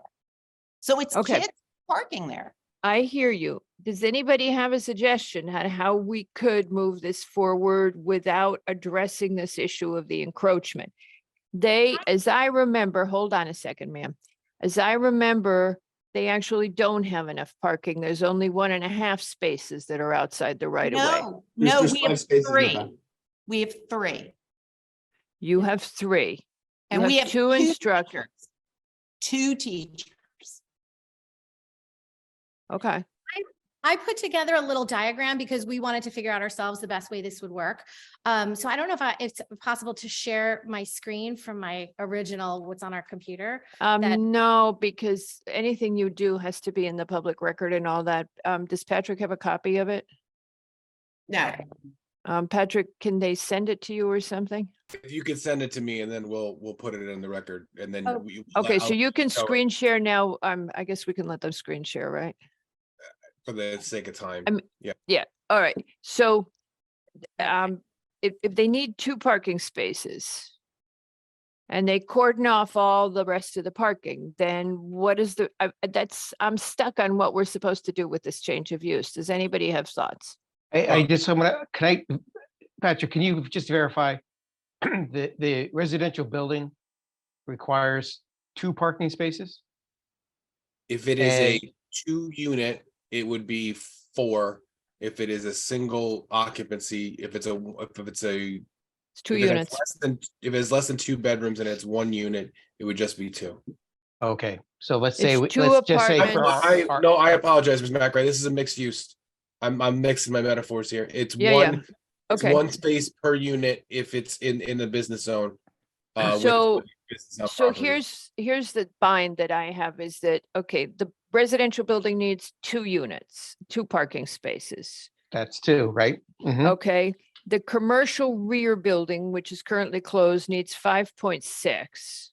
Mhm. And the only parking that they control, and the commercial building in the front needs 7.3. No. retail. As, we- well, Under ma'am, retail, ma'am, under retail. Ma'am, under I'm retail. Under gonna retail. have to, okay, Under so retail. ma'am, I'm gonna have to mute you if you keep interrupting us, I'm okay? sorry. All right, now, so going through it again, the commercial building in the front, 7.3 with a retail use. The residential building 2, the commercial rear building 5.6. Right now, there are 3 parking spaces on site that they control. If we give these people exclusive use of the 2 parking spaces that they need, you have just taken away the parking theoretically for everybody else. May I don't know how respond? you do that. No, ma'am, we are not talking to you right now, ma'am. Okay, All so, right, so they're severely underparked for existing uses on the site. well, no, because if you're able to use the whole DOT property, you're cool. You Okay, have. no, I'm saying without the DOT property, because that seems to be the Right, critical and issue the- here. even with the DOT, how many is it with the DOT? It's 9 more, is that right? Something like that, yeah. Or it's 9 in total? They're So still what- underparked, but they're, hold on a second. Guys, just be respectful of the process. Commissioner's talking, okay? So they're still underparked, but it's an existing nonconformity. So how can we solve that? Patrick, I'm trying to be helpful. I'm still feeling stuck. Nick, So we anybody? are, Mr. Laurel, if I can, I think Go ahead. what is coming down to us, and I think kind of what I'm hearing is that if this was retail and we'd have people coming and going for retail, maybe it wouldn't be such a safety concern.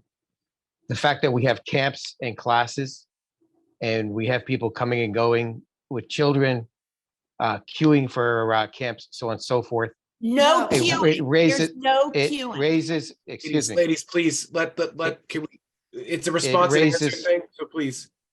it Okay, go raises ahead. our concern about the safety here. And I think that's the thing that's, safety in the streets. That's one of our prime directives, if you would. Back we go. Okay, I'm understanding actually, and it's interesting. I'm looking at a map from 1929 that shows this configuration. So this has been like this for a very long time, 90 plus years.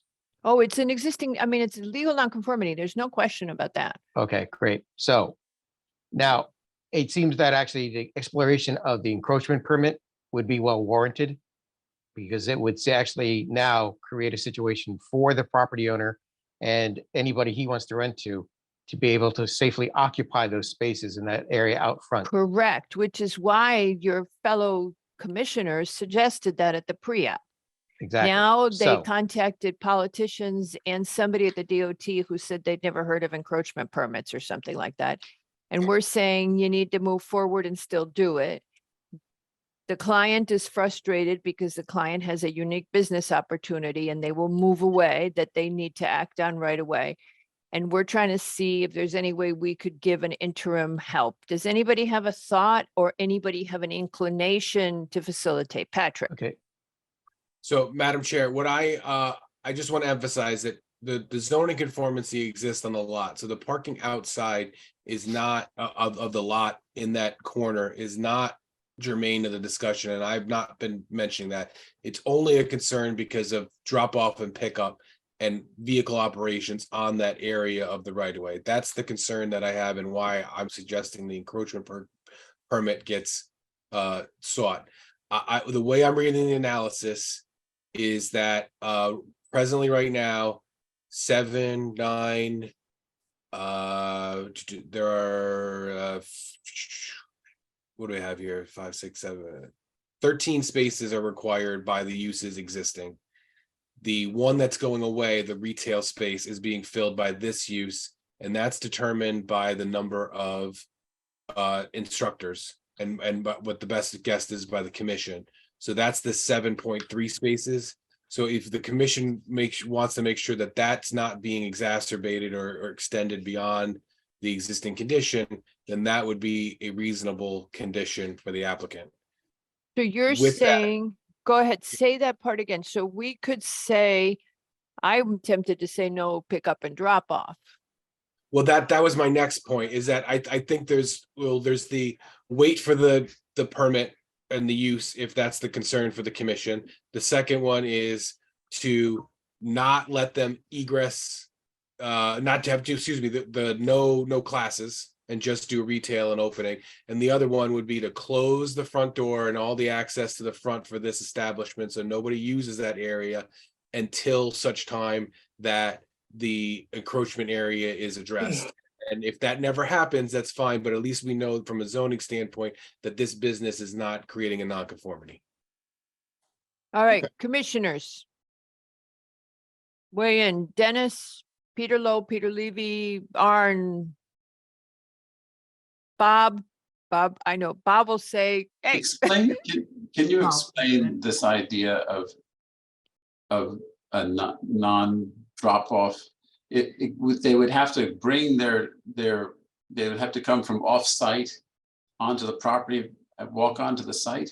Is that? They have an area in the back, and I'll pull up the map, Mr. You're just talking about the back driveway. Right, using the driveway off of the side road and not the one that's on East Putnam Ave. Yeah, so, but that's a drop-off area. It's the back alley. It would have to service be entrance. created it would have to be acceptable to the commission as such for an It indeterminate amount of stinks. time or forever. That back alley stinks because what everybody's forgetting, is it Domino's? What's the pizza? Our Curry's? Curry's. Okay, so our Curry's comes bombing into that alley at top speed. You're trying to get back out of that alley and you're a Greenwich mom. Folks, the Darien moms are just the same. But you're trying to get out of that alley, you're going to have a problem. I have met those our Curry's vans many times doing that in that alley.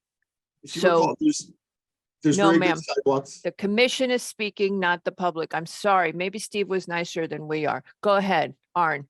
Or who was it? Well, yeah, I just, maybe this doesn't work either, but there's that municipal lot, could they just? No, can't Pull in let there. them use, Oh. no. Okay, sorry. We can't say it, but obviously that's an option, but we can't say it out loud. Okay, Peter Lowe, Dennis. All right, so is there a way to practically suspend this this period of time when they're may be able to get this That's permanent? what we're trying to encroachment? get to. We're trying to Right. get them a way to open business here Right. until they get the encroachment permit. And I don't know how we're going to And we enforce it, can't- but and just to be clear, we cannot approve this with that condition because we're approving a non-compliant parking situation, correct? not exactly. They, in theory, have a compliant parking situation. Well, can then Pro- we, in theory, provide approval as they go about getting this permanent encroachment? Yes. Right, Patrick? That's what you just suggested. Correct? As long as the operations in the building do not create a nonconformity, we can absolutely preclude the use on the front side here and use the back entrance until such time that it gets addressed. Yeah, and we have no control over whether or not somebody uses that space, but we can nevertheless make it a condition. Well, right, and we can make sure that the applicant knows that they are not going to be allowed to, let people entrance. I'm just trying to get this in Cardinal North here. I apologize for the flipping. No, it's interesting. It's doing wonders for my head. Yeah. Oh, and I didn't, I figured out you can minimize the screen share, so it's just a teeny post stamp. Did you guys know that? Well, then you really can't read anything. No, I can't read anything. So I mean- here's a question. Mr. Bristol, your clients need to make a decision when? Tonight, ASAP, And why is that? so they can start booking their camps and summer classes. For this summer? Can we allow them to answer? Yeah, I asked you because you were representing them. I understand. No, I understand. All right, so your clients want to make a decision tonight so they can start booking summer classes for this summer. Mr. Barilak, did you want to say something? I was going to ask whether through the zoning enforcement officer, we had the power to enforce a condition that would effectively bar the use of that front door. And if we do, don't we have in our power the tool to affect the restriction that we want to achieve so that the zoning rules, the zoning state of affairs is preserved? Or am I missing something? Yeah, we probably wouldn't be able to get the zoning enforcement officer to go by there enough, but given that we're going to have their class schedule and that, I hate to say this, Patrick, 3 of us live in Cos Cob. No, well, Mr. Barilak makes a great point. I'm not suggesting that they nail the door shut, right? That would probably create a building code issue. It's that the operations of the business will be such that everybody will come in the rear entrance and not the front entrance. Yeah, and my question, and I don't mean to state this in anything other than just deadpan the words I'm using. If we write a condition in any zoning approval, I think that condition basically becomes the law of the property for as long as that approval is enforced. And I think that we have in the past conditioned approvals on things like use restrictions. Thou shalt not use the property in the following way. I, for one, feel that we should be able to put a use condition on this so that says that they won't go out the front door and they won't use they will not allow their clients to use that encroached area until the encroachment is resolved. That works for me, for what it's worth. You're option absolutely, 3. yeah, sorry, Art. Yeah, you're absolutely right, Mr. Barilak. You are entitled to make reasonable conditions on any use that you see fit under the zoning regulations. Okay. It's not used, it's how it's used. but it's not use, it's not. quite the- Yeah, I meant the operation, not the, Yeah. not, music school versus, t-shirt shop, but the manner in which the activities are partaking.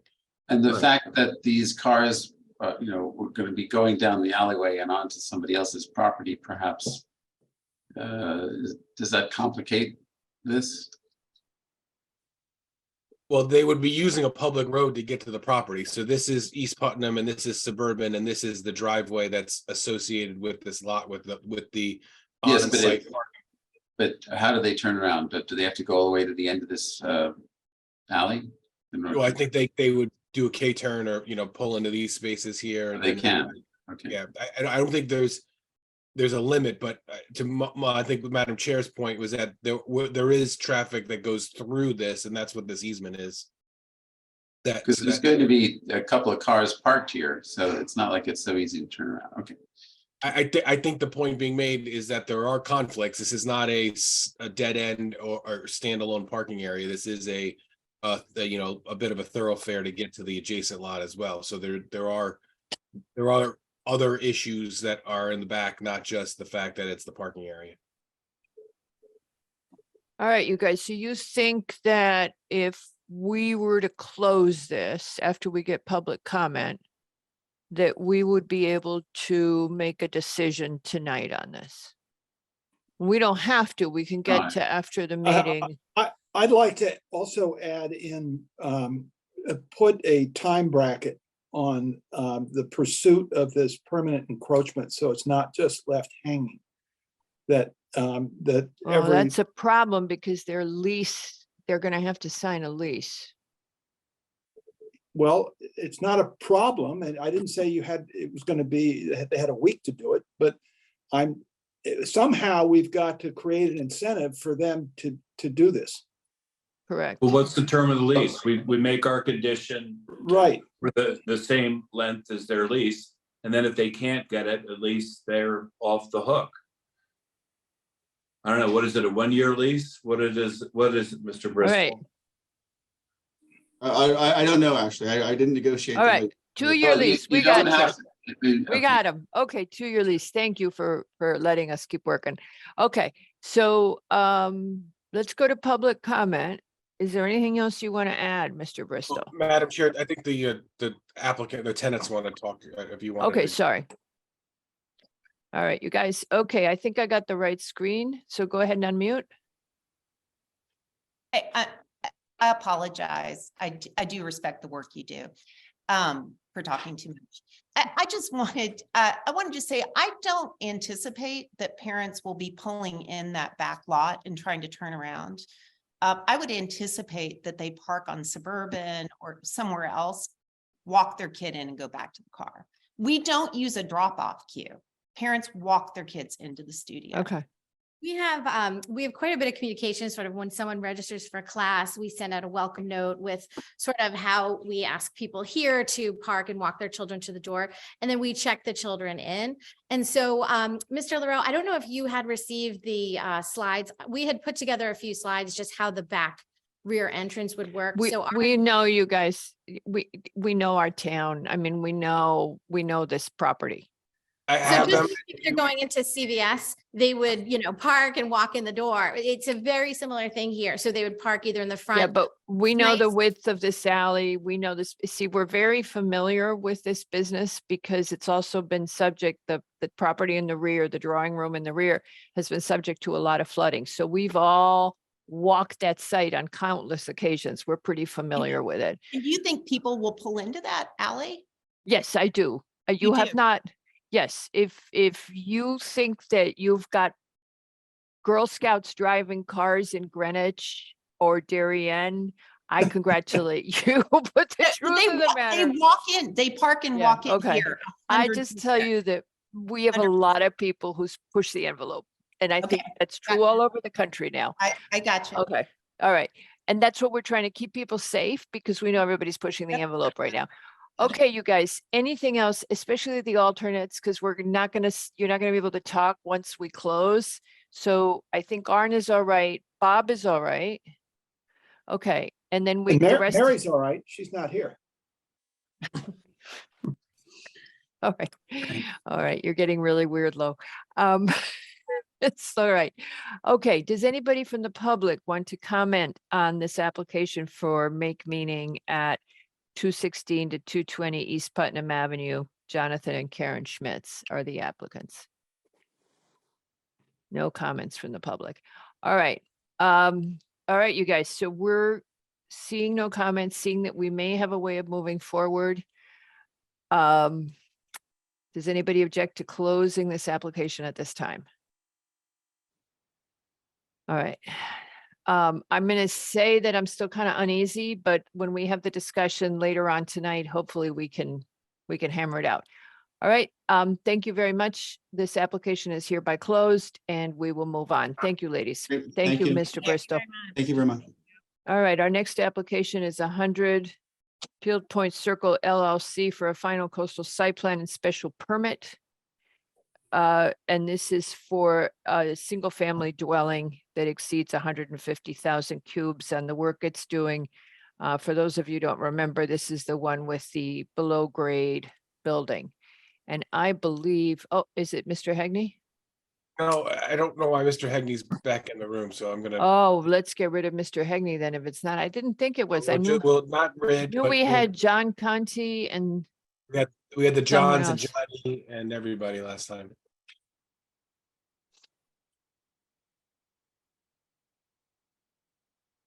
all right. All right, Conti, are you the main speaker? Good evening. I assumed John Tessie would be, but I'm No, happy he's to here. get started in the, in the name of time. I Tessie, think, Mr. Tessie, no, let him. Okay, Mr. Tessie, if you would kindly raise your hand. He's Here it in, is. he's promoted.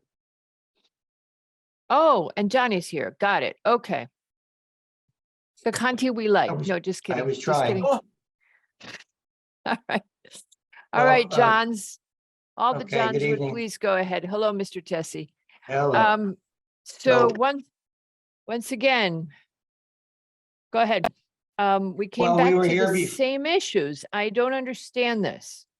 There are no issues, Madam Chair. We had an extensive presentation with you on April 18th.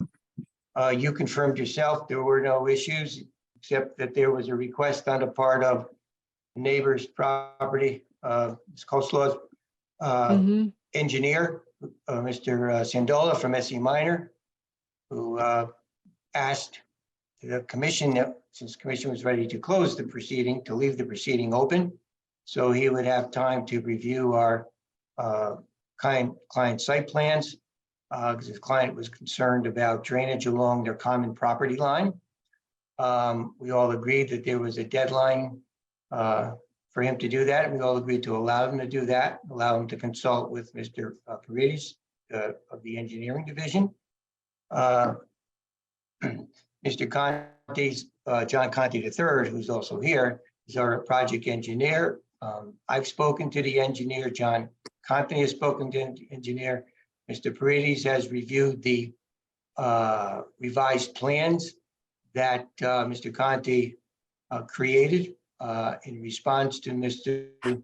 Sandola's request to basically enhance the existing flow of water in a way that will maintain it more on this property.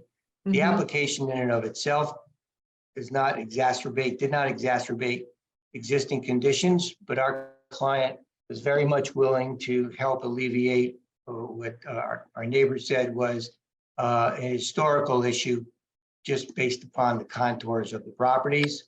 So Mr. Conti, after consulting with our client and he agreeing, made a presentation to both Mr.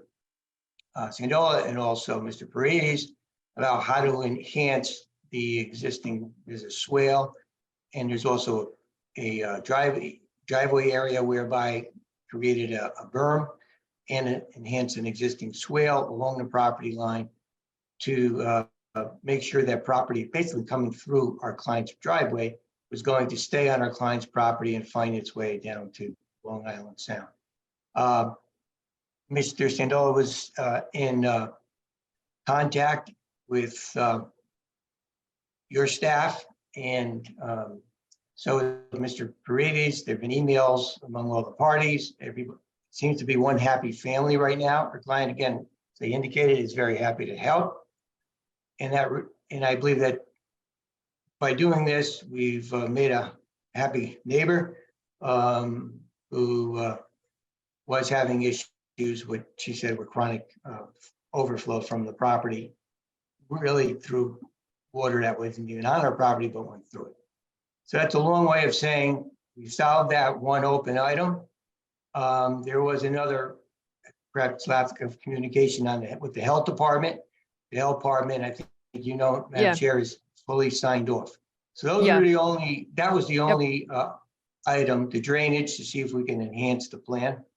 And we've done it, we've agreed. Process would be that John Conti and the third will, as part of the normal process, prior to issue of zoning permit, will provide the commission staff with the quote, final site plan. It'll be routed to Mr. Paredes. It'll be shared with Mr. Sandola. If there are any tweaking to the plan, we're under instructions by our client to make that tweaking, give the neighbor the comfort that we've solved her longstanding issues. And with that, we really don't have any further comments. Would ask that you Thank close the application. Any comments from the commission?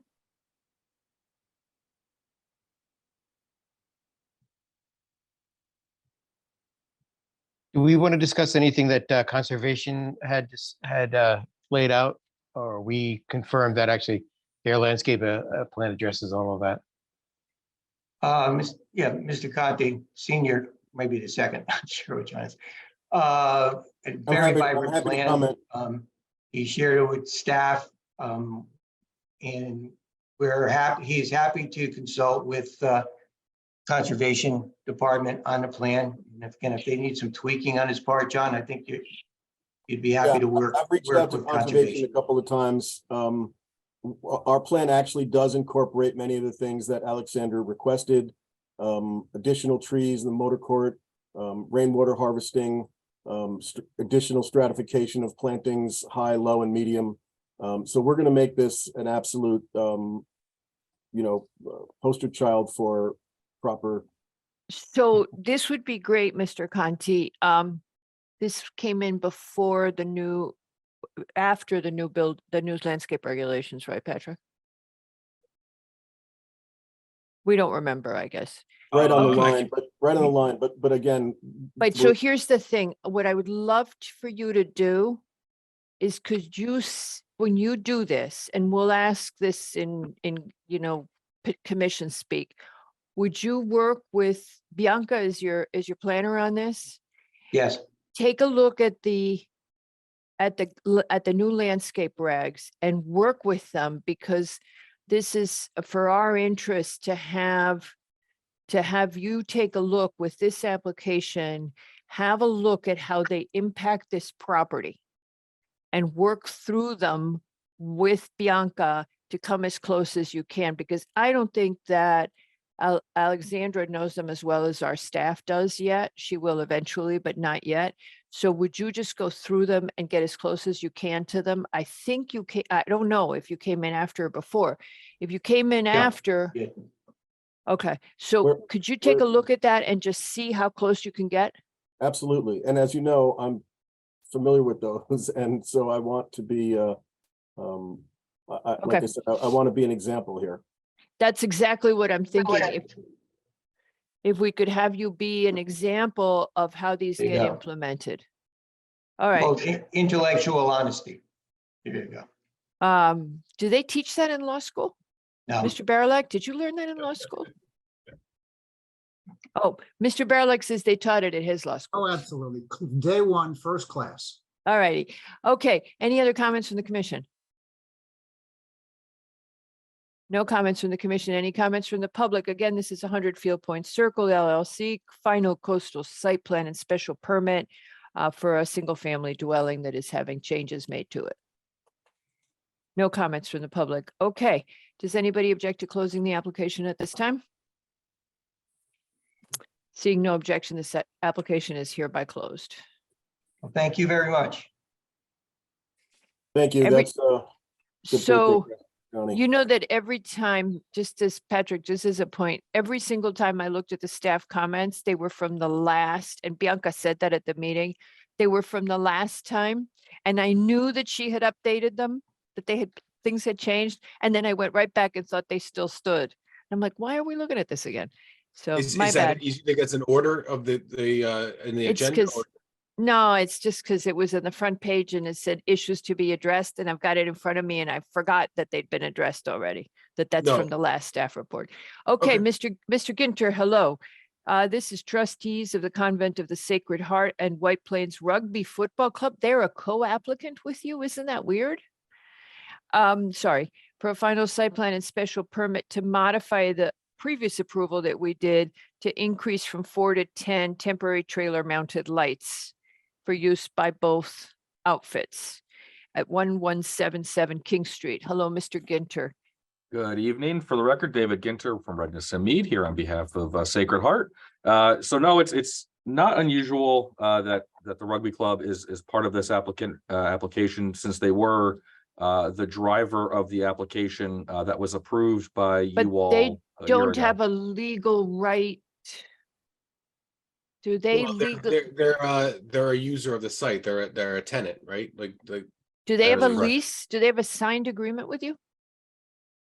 Yes, they have Okay, an all right. agreement with the school to use these fields with the lights. So the original application that Okay, came to you a got year it. ago was Yep, for we the rugby remember. club to use Yeah. these fields with these lights, twice a week, with a couple of additional nights being used by Sacred Heart Athletics.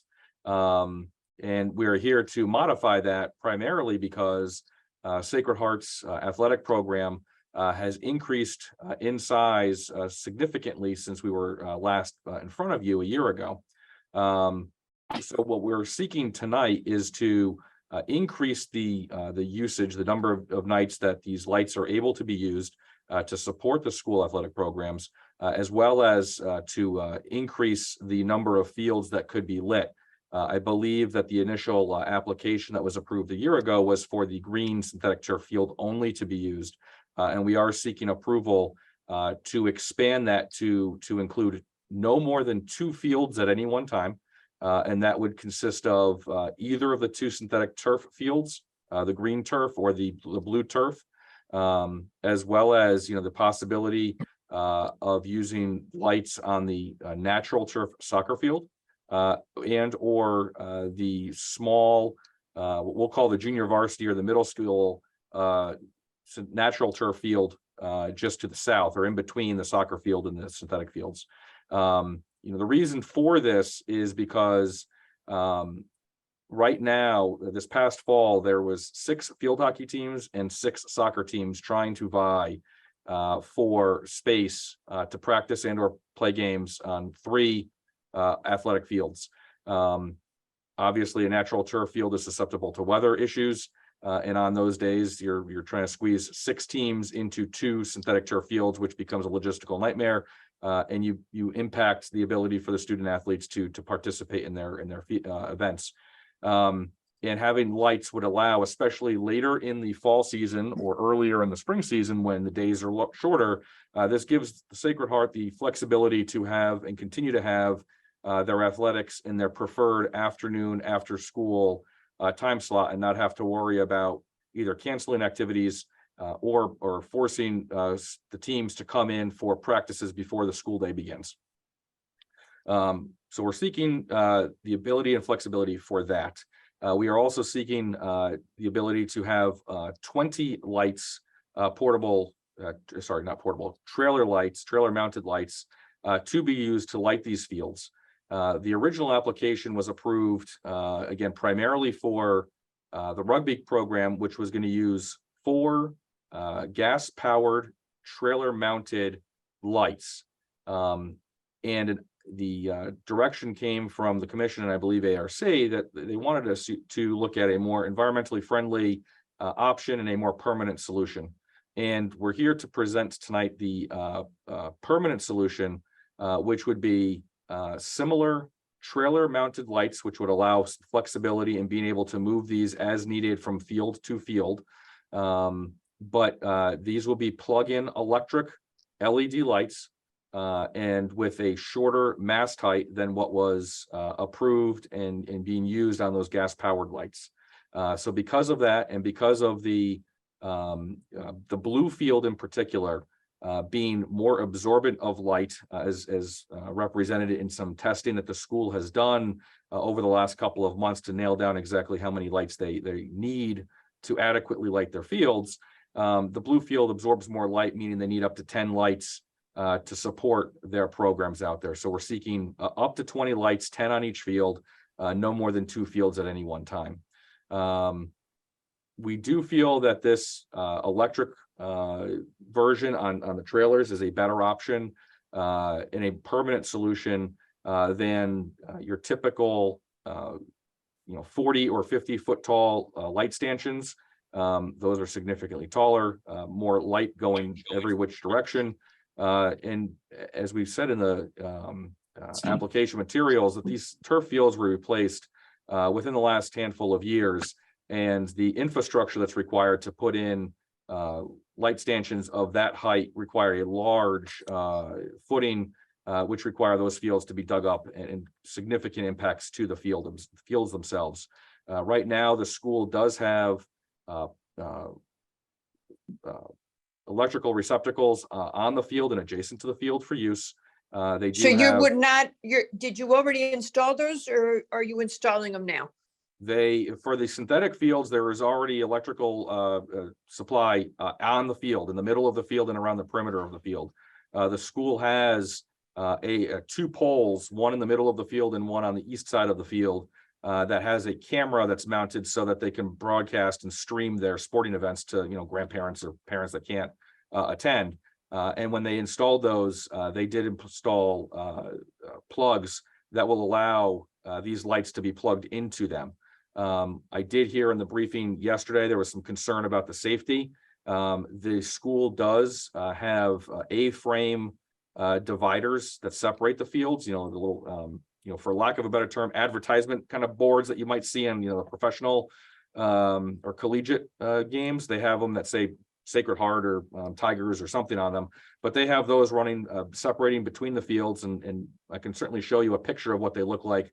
They were submitted to Bianca in April, and I can share my screen, or if Pat wants to pull it up if you want to see what those are. We have those on the field to protect them, protect any of the cords. They also have the bleachers and dugouts for the players, so that the cords are not going to be an issue. And around the perimeter, the cords would be put behind the fencing. And if you accept this as a permanent solution, any of the cords that would have to run around the perimeter, we could certainly put those into conduit and get them so they truly become no tripping hazard. There is power down at the soccer field, the natural turf soccer field. Not enough extent or locations to plug these in to completely surround it. So we would have to install some new conduit to fully support the use of these lights down at the natural turf soccer field. But that is a simple permit application with the building department, and we can do that as we move forward. So when you do this, you will go to the building department anyway to get the connections and the conduits inspected? Yes, we will meet with the building department to see what requirements they would have for any of these lights locations that we're talking about. All right. Okay. Any other questions from the committee? Any questions from the commission? Mr. Lowe? Yeah, I'm trying to understand the context in these dramatic changes in demand. You made a comment, I believe, that the athletic program has increased significantly since a year ago. That I don't what happened? Did we add a bunch of new teams, or is this irrespective of the White Plains rugby, or does it include them, or have they increased the demand? No, it is irrespective. Help me out what happened in the last year. Sure, it's irrespective of the rugby program, and I see Richard Bonero, who is the CFO for Sacred Heart. If you can let him in, he can better explain the numbers of students and teams that they had when we were in front of you last year to what has been going on this year.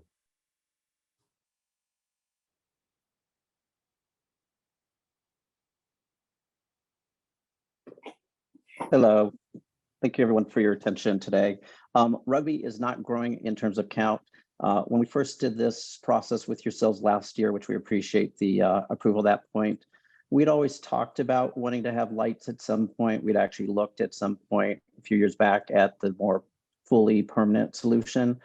We didn't do it at that time because we were sensitive to the FAA and the airport and our neighbors. So when Rugby approached us last year, we used this opportunity to gauge the interest at a more confined lighting structure.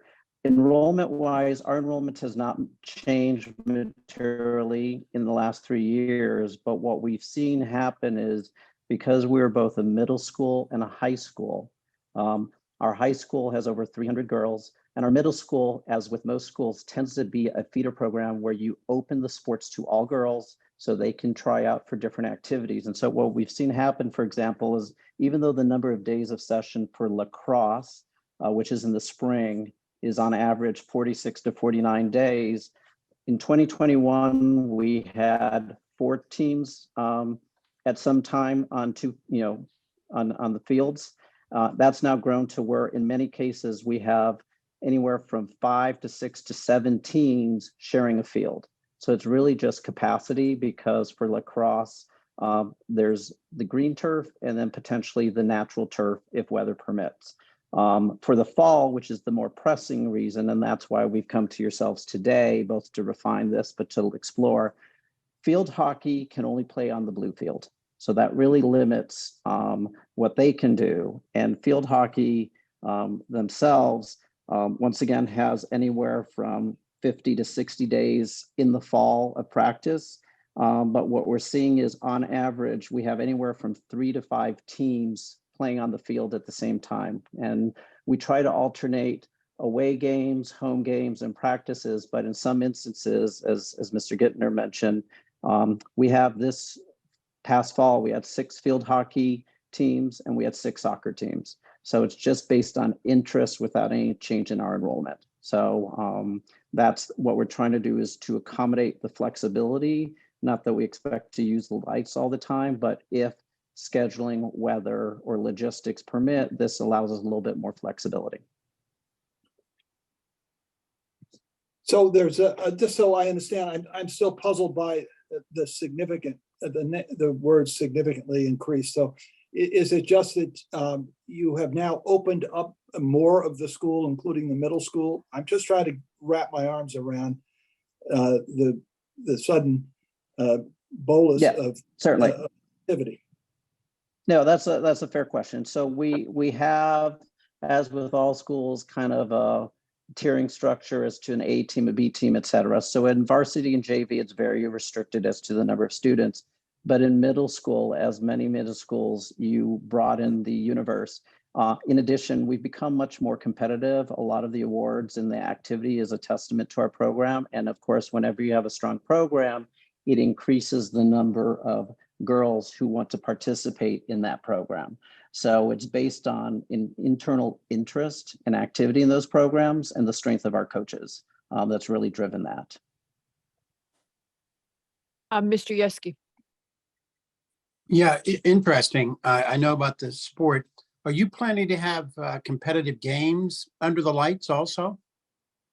That's not our plan, but what I would say is, one, if we had, let's say, a homecoming event where we wanted to do a variation of like a Friday night lights, but maybe whether it's a Friday or Saturday, we could host like a particular, let's say like our school against Greenwich Academy, which is a very strong kind of end of season game that happens every year. That would be one consideration. And then the only other consideration really for night games for our teams would be only if there was a scheduling reason that because of weather and the tightness of a particular season that we needed to offer that, but that's not our plan. Our plan is really just to focus around just the dynamics of dealing with not having 6 teams on the field at the same time.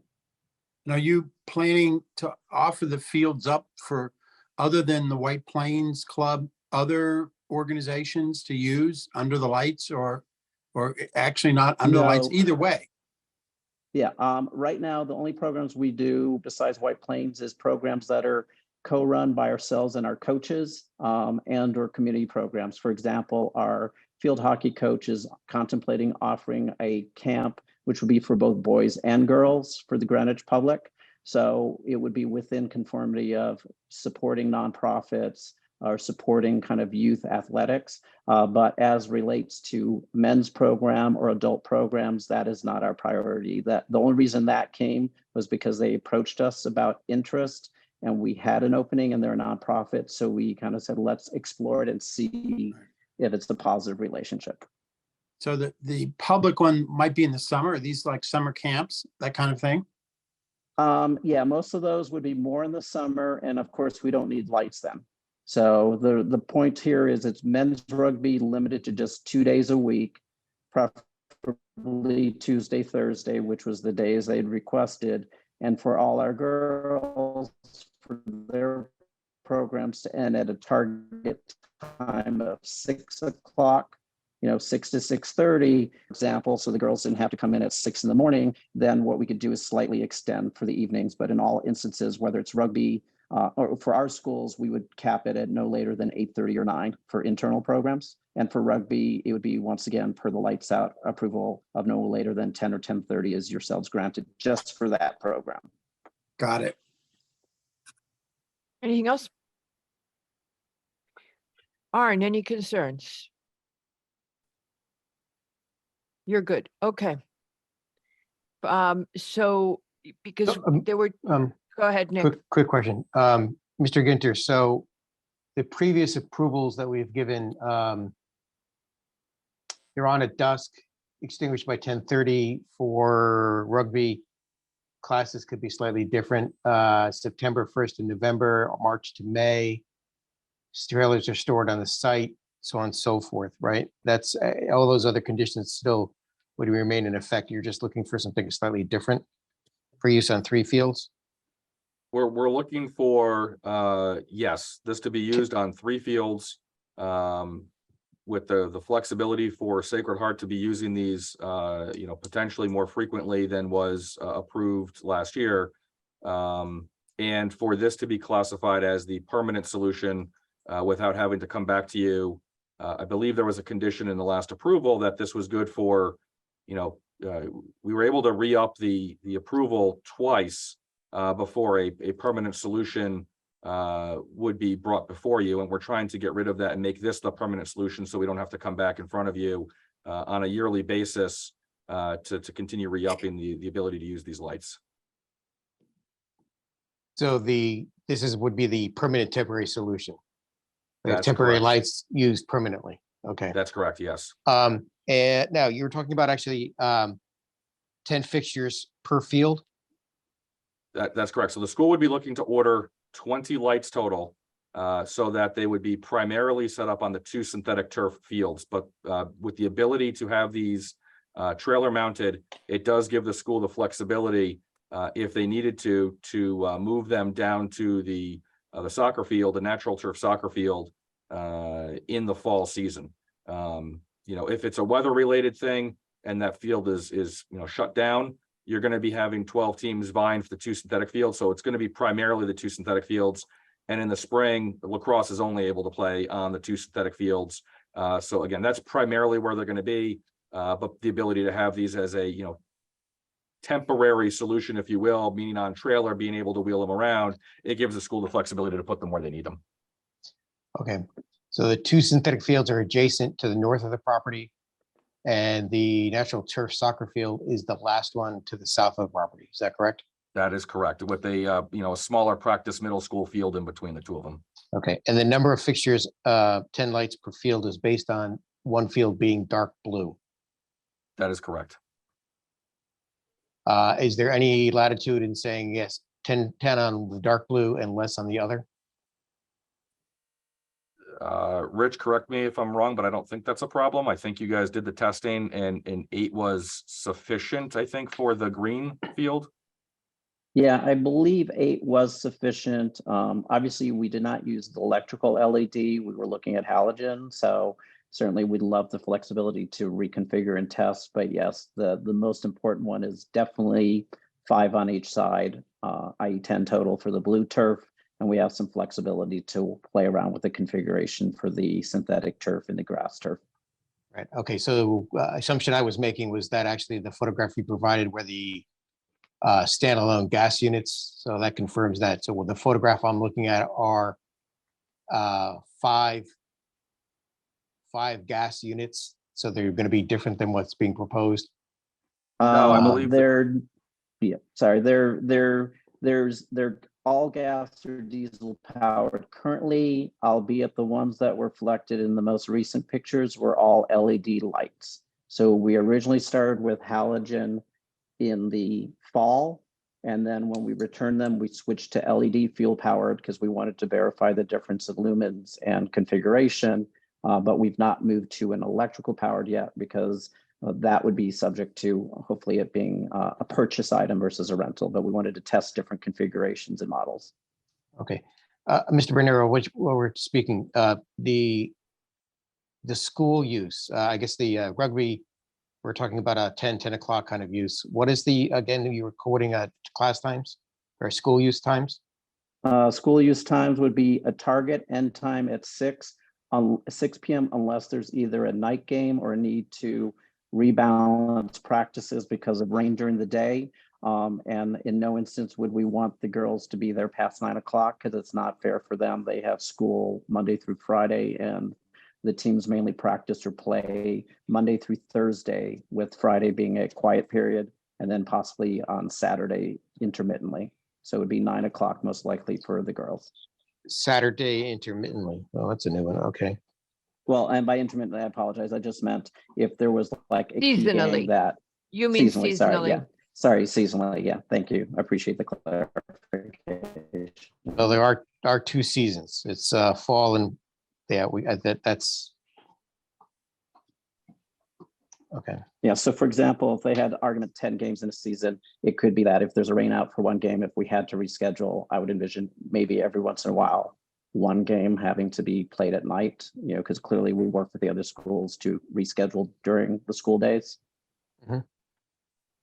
Okay.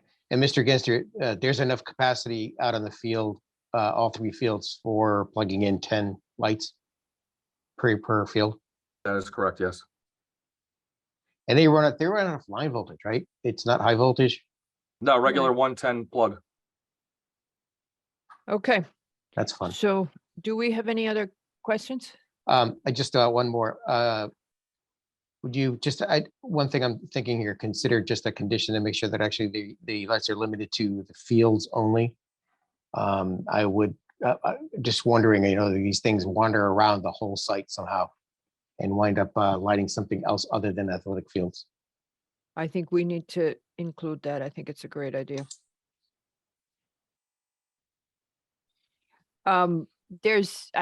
We mentioned this to you last time, but I'm glad you're here, Mr. Bernero. We're seeing out of the Sustainability Committee in Greenwich, there's a major push for dark skies and then I get it. At the same time, I got 3 ads this week for landscapers who were offering to make my property glow at night. So we're clearly not there as a town, but just be aware that there's going to be more and more sensitivity. And my guess is your student body is going to be fairly much all over it. Not the athletes, they're going to want lights.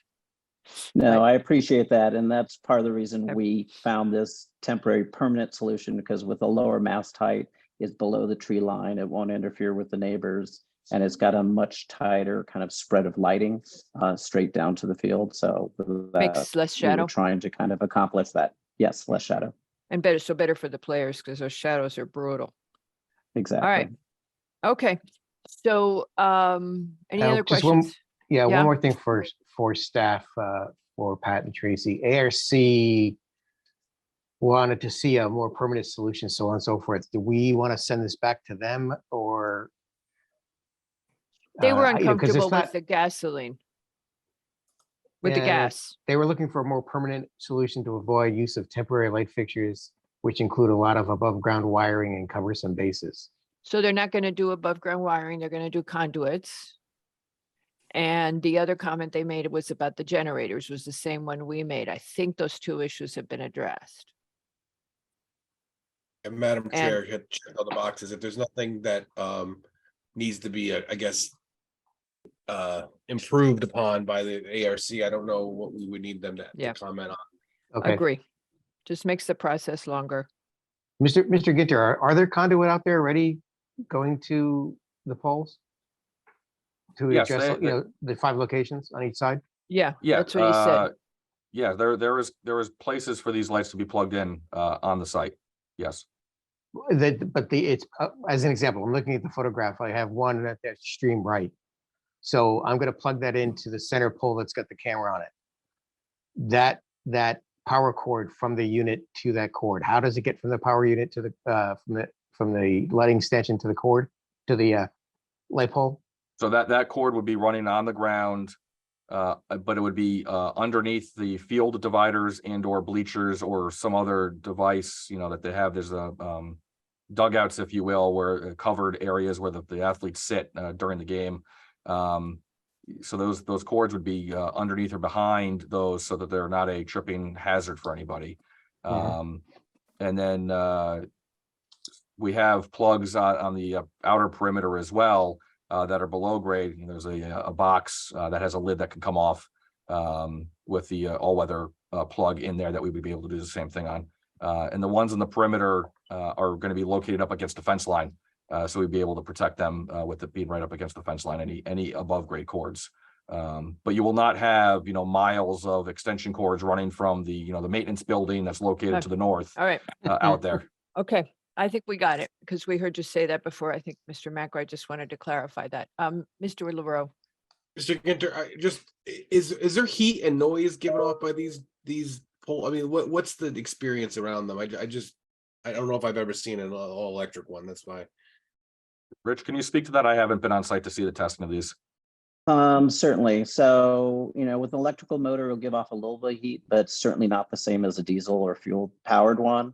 And certainly it won't be the same. I forgot if the spec sheets has the RPMs and the sound acoustics, but definitely it would be both significantly quieter and significantly less heat generated, if any, versus the fuel powered.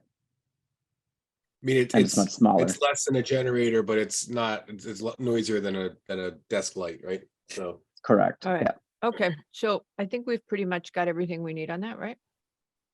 Anybody else? Any questions? Going once? All right, any questions from the public on this application? This is at Sacred Heart to put temporary, permanent, or permanent temporary outdoor lighting, LED on trailer mounts. No questions from the public. Does anybody object to closing this application at this time? Seeing no objection, this application is hereby closed. Thank you very much, gentlemen. Thank you. Over and out. Bye-bye. Bye.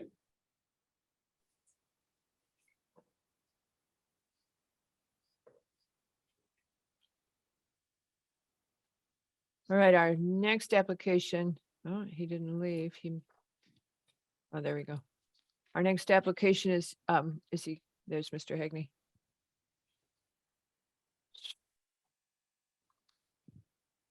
Hello, Mr. Hegney. The next application is Fred N. Durante Jr. for a final re-subdivision at 328 Palmer Hill Road in the R12 and LBR1 zones.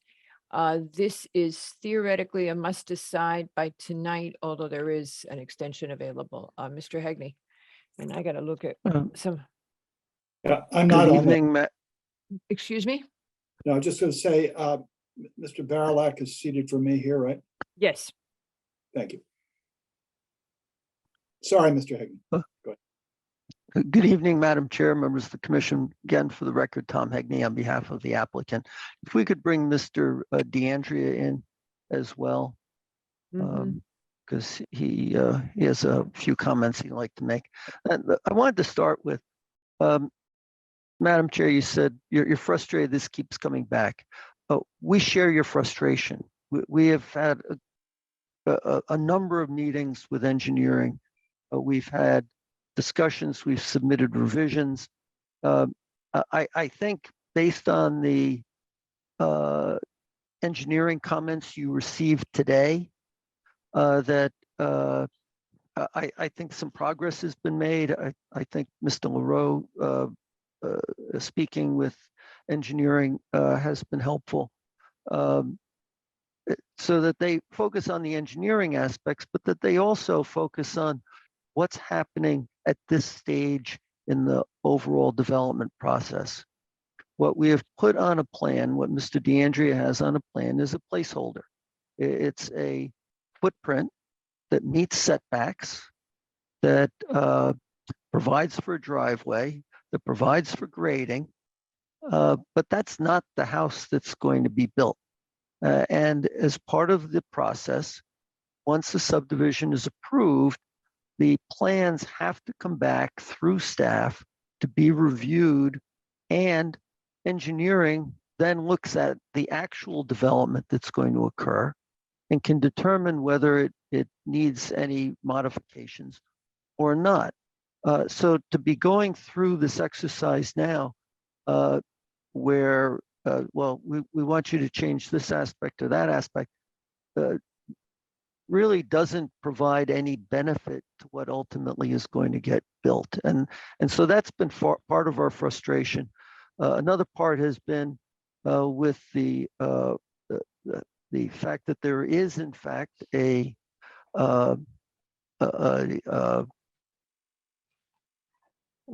declaration which has been in effect since in 1986, and it's worked very well for 37 years. And it utilizes the driveway. Everyone has contributed to it. Mr. Durante has probably done more because he has the equipment to do the snow plowing. But there is a declaration. And frankly, I believe that it's beyond the scope of an engineering review to start talking about the legal aspects of it. Just as a point I wanted to make, there's actually a statute that says even if you don't have a declaration, even if you don't have an agreement, there's still a requirement that everyone who uses the road shares proportionally in its maintenance and repair. So the state has, or the legislature has, through adopting this regulation, or the statute actually, provides for people who don't go to the point of having a declaration or an agreement on using a particular private road. So I think we have made some progress with Mr. DeAndrea's meeting, my meeting, Mr. LaRoe's meeting. Okay, so and what I wanted to do was to go through the comments that you received today and have Mr. DeAndrea review those with you as well. Well, I'm not sure you should, and here's why. Where they conclude is resubmit prior to the subdivision approval. So at this point, there are a couple of things that I'd like to comment on them, but you don't have to go through with them with us and tell us it's okay, because it's engineering that's got to clear it for approval, for our approval. So what I would suggest, and the only thing we mentioned yesterday is that, as I recall, we can waive the width of the access road so that it's not 20, and that's under our regs, and we can communicate that to engineering. So that's the first thing that we can make go away for you. Then they want the declaration document, if you could work that out with them. The rest of the stuff I find not significant. I don't know. We asked them yesterday how much of this is why do they have it as a resubmit? But an issue came up yesterday with us, which is twofold. One is that a neighbor has now submitted a photo of the state of your open space, and we would really want you to do something about it. Post-construction or pre-construction. Patrick, could you share that photo if people missed it? And then while I'm talking, so we'd like you to do that.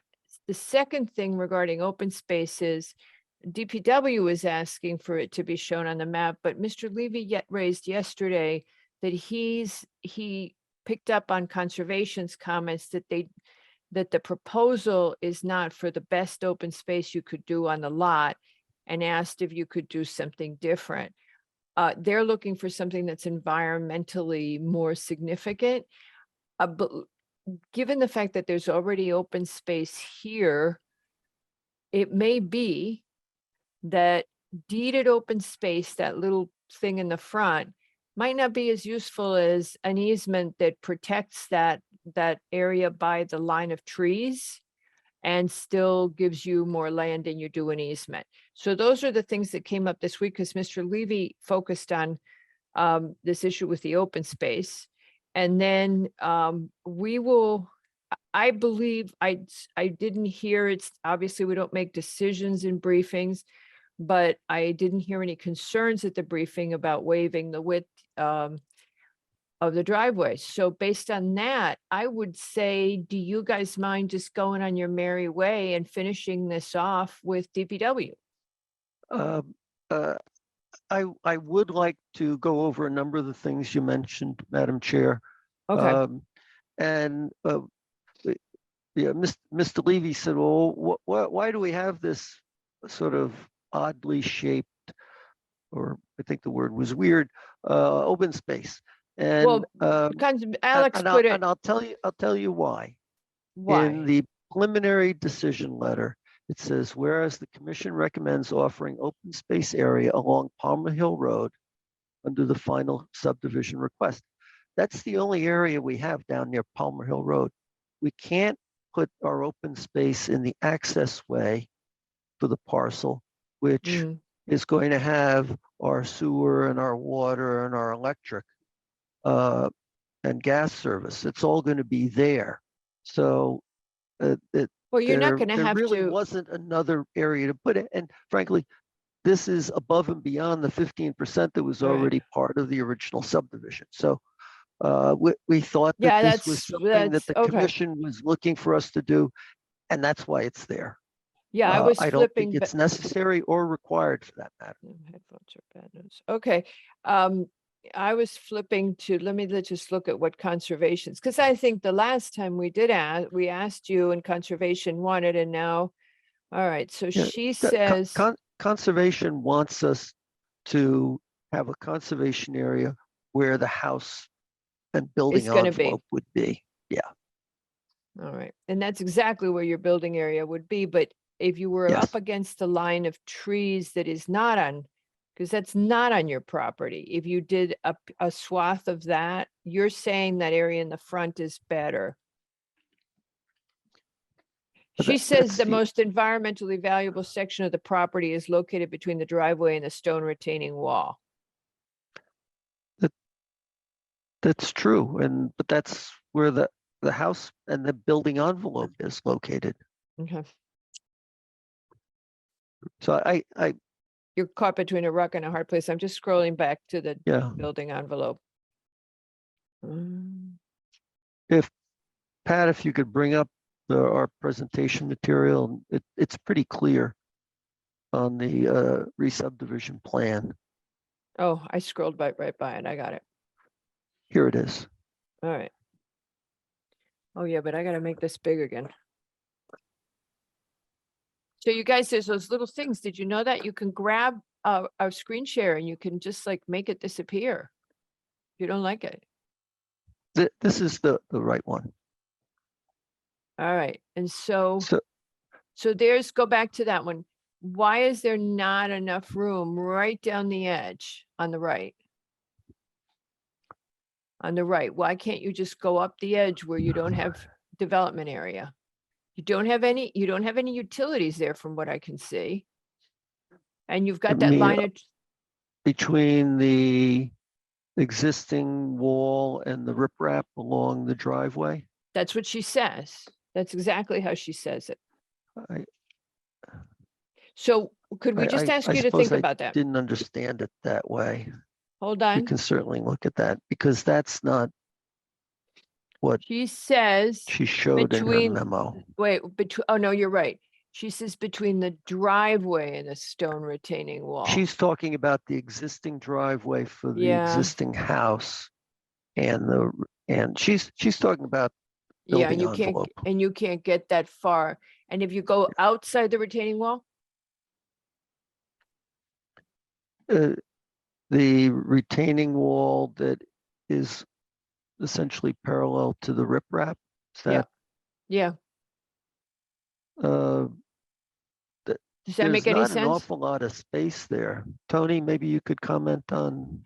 You know that. what, rather than comment on it, what I'd say to you guys is, why don't you consider it? I hear what you're saying. I think the whole commission heard it. If you don't think it works, leave the existing addition to open space where it is. And in the meantime, we're okay. I think we're okay from the commission's reaction with it not being 20 feet if you don't want to do that. And what other issue can we help you with that you need to solve with DPW? May I make a couple of comments, Madam Chair? Yes, you may, Mr. DeAndrea. Thank you. I think that if Mr. Paredes had changed item number 6, which says the drainage summary report is acceptable and must be revised as follows in final design, then the commission would be in position to approve this tonight, as I believe they should. If you read the comments through from Mr. Paredes, you'll notice that number 4 is simply boilerplate notes. Those would be affixed to the subdivision plan, and you certainly can condition this approval tonight on those notes being added, even though there are no water courses on the property. I think he's So- more stuck on item 2 from the way, I think you put them in order of, I think he's more stuck on item 2 because he's got the driveway deficiency. But the driveway is not deficient because, as we know, this is a double access way, and our zoning regulations are clear that in a double access way, you need to provide 16 feet of paved gravel or other paved way with 2 feet shoulders. So in all But he wants manner 20. of respect, he doesn't have a right to ask for 20, or he can't say it must be 20 because that's contrary to our regulations, and we all know that. And that's why we have regulations, and that's why this driveway was originally constructed in accordance with the regulations that still exist today in the same form. So that should be a moot Okay. point, and the commission should be aware of that, and therefore we are presenting the fact that it's compliant. All right, the way So- I understood it was that when you went to when you increase, which is his point, to adding the 5th lot. We're they not adding requi- 5. They're not 5, Madam Chair. There are not is just 5 4. lots being served on this property, on this access way, or this driveway within the So- double access way. So that So has what- to be made clear also. Okay, so what he's saying is, should you add the 5th, But we're not. then you would have to bring it up to local road standards. Is A a subsection of 2? So the way that reads technically is Yes. that when we. Because or it's not if how I we- read it. I read but- it that you would have to bring it up now, so. No, that's not correct. That's just not correct, because the regulations are Okay. clear on that, and we've put it into practice numerous times, and I can cite those for you. Okay, the most recent one with this commission reviewed was over on Old Orchard Road. Okay, and then as a result, we had to modify the lot lines so that we didn't have 5 coming off Old Orchard. So we have experience in that. The fact is, there aren't 5, and when we have 5, it's up to the commissioner to decide and determine to what extent the roadway, or at that time roadway, needs to be improved to make it better. And so it's a subjective condition that we deal with at that time. So the facts are for the commission to consider, please, is that this is a 4 lots. It's a double access way. It's compliant in all aspects of the criteria applicable to the use of a driveway within a double access way. And that's the most important. Otherwise, you are in the position of having to apply new rules to every application, and that's not appropriate. All right, So if the commission would just recognize that item number 6 needs to be modified as, in their mind, as a condition that says when no, I'm, the oh, final no. application is presented. Mm-mm. Otherwise, there's no reason to delay this. And as Mr. Hegney pointed out, the extra little bit of open space that we provided Nope. was an offer to shield, if you will, We add a got little that. more greenery. No need to repeat. We got that part. Thank you. Here's the deal. They are asking for a resubmit prior to final. You got to talk to them. Patrick, do you have the open space yet? The photo we got of the open space? That was on the screen earlier, Madam Chair. And did, what I I'll, put it up. I'm what I'll sorry, say I was is, trying to read the is, engineering comments. yeah, I we just- will speak with our client about that. Okay, so if you would speak to your client about that, because the open space doesn't look like open space. No, but I would say that that's more of a zoning violation than it is a condition of approval for this. Oh, yeah, how do you figure that open space isn't part of the subdivision? Because this is just a re-subdivision of an existing lot. This We isn't haven't- adding we haven't- additional open space. We have not made that decision, and as we're looking at a subdivision, we have application, we have open space before us that is not being open space, so we would want you to have a remediation plan for this open space that you already have, because it doesn't actually exist. I You will don't certainly have go over that open with space. Mr. Durante. Perfect, that would be great. So if you could fix those two, those items with Mr. Paredes, and you could have a remediation plan for your open space, that would be great. That's all I care about. We'll work with you on everything else. I know Mr. DeAndrea's office has already responded to these comments. And it's just a matter of getting it back through the process. But I have to say, it's sometimes difficult. This one has been particularly frustrating going through the process. And, I know you don't want to keep seeing us come back with these, but we don't want to keep coming back with them. No, and you know what? There's just, the way we do that, there's just applications that somehow draw the short straw. And every time you get one thing fixed, the commission goes, and what about this? So yes, I get it. And some of that is us. We're asking you about the open space. So if you guys could fix it, do we have room on the next agenda if they can get themselves squared away? Great. Okay. So we'll see you on the next agenda. Feel free to send us the open space remediation. That'd be great to send it. Yes. To both send it to staff as well as to conservation may want to see it. Obviously, she didn't walk it or she would have made a lot of comments about it. Yes. Okay. So if Marisa sees it as good. Patrick, I just want to make sure that Mr. Hegney is agreeing to extend. yeah, you We- do need to Oh. give us an extension. Yes. Yes. Okay. Of course. All right. Okay. Thank you for reminding him, though. Does anybody from the public wish to speak on this application? This application is Fred and Durante for a final re-subdivision at 328 Palmer Hill Road. Nobody from the public. Okay, thank you very much, and I'll see you soon. Thank you all. Thank you, Madam Chair. Thank you. Thanks, everyone. All right, so folks, Mr. Bazili, you can go home. Oh, thanks for waking me up. Yeah, all right, I will go. Thank you. All right, we'll see you when we see you. Don't send Kelly in unless she promises to laugh at our jokes. Bye-bye. I'll talk to her. Thank you. Bye-bye. All right, so the public hearing is now over. We have 3 discussion items, the approval of minutes, a couple of decisions to make, and the election of officers. You feel like taking dinner? Or you want to keep rolling? I'd like to keep rolling. All righty, let's go. I would vote for dinner, but that's just me. Go ahead. All right, so our next item is a discussion item, the Bailiwick Club, Inc. for a pre-application review at 12 Duncan Drive.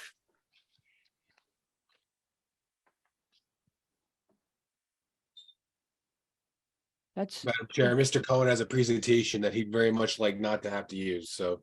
oh just- yeah, well, we would like it very much if he didn't use it. Mr. Cohen? Good evening. Mr. Cohen, I'm going to save you a whole lot of time. The commission didn't have any questions on your application yesterday, and you apparently don't have any questions for us. That's Really? true. Really? Okay. Who said Well, I really? can make something up, but I'm not sure. No. Stick to your word. It was in the write-up. in the I don't narrative. want to delay anyone's dinner, least of all. Okay, all right. Well, it was nice seeing you. Well, it was nice being seen by you. The only comment we got was from Mr. Secretary, who asked if you could give us all a bailiwick's changes at once because they're piecemealing in, but you know, it's up to the bailiwick people to decide how they want to make their remodeling. Yeah, well, that's exactly right. I think the only thing that they really were before you on had to do with that lighting on the paddle tennis, which was approved, and I believe this is the only project that they've got that I'm aware of in the pipeline, and this is, as you can see, important to them, but in terms of land use, fairly modest. But thank you for Go enjoy your dinner. It was nice seeing you. Quick question, just that for staff. Seems that the lifeguard station, et cetera, kind of says de minimis. There's really no significant lighting. Do we want to send this off to ARC or do you want to skip that? I will defer to the commission. I think if there were, I wouldn't bother. yeah. Well, that was easy. Great, thank you. okay, thank you for that information. Good point. All right, our next pre-app is Juan Fernandez for a pre-app review at 147 South Water Street. This is to do some work on an existing two-family, Pat? Yes. Might just blanked. Okay. Hello, Mr. Fernandez and Ms. Fernandez? No, my daughter. Monica Fernandez. Hello. Hello. Good afternoon. So we wanted to ask you a question. You are apparently missing certificate of occupancies on your property. Do you know about that? ¿Cómo dice? Que no tiene certificada la construcción de los apartamentos que hizo en el edificio. No, porque yo las compré Yeah, así. you have to answer for him in English, okay? I just translated the question. Sorry, yeah. You speak Spanish or bien Wait, Sí, ella también habla español, but we should be polite to the rest of them and speak Okay, okay. English. So yeah, when Tell when my dad bought the house, it didn't, well, it was already with the two apartments already here, so we didn't know that there was additional certifications or documents that were needed for the two. Okay, so Patrick can help you with this. He will tell you, that's Patrick up, I don't know if he's in your upper left corner, he's in my upper left corner. He will help you. He doesn't speak Spanish, but you know, what are you gonna do? But we have an engineer who speaks Spanish who will help. No, no, Um, no. No problem. I know your English is good. You just didn't hear it before. So Patrick will help you, but you really need to have the certificate of occupancy. So you have to be legal in what you have in order to go forward. And outside of that, I don't think we had any real questions on what you're thinking of doing. It's just that you have to have the building department has to sign off on what is already in the building. And sadly, you said you just bought this building recently? No, we've had this house since 2004. When was the permit? Do you remember, Patrick? A permit or house? The permit, so. The open permit that doesn't So have the there's- CO. There's an open construction permit that But nobody ever. this house was built in 1900. Yes, but somebody did work to it and took out a construction permit.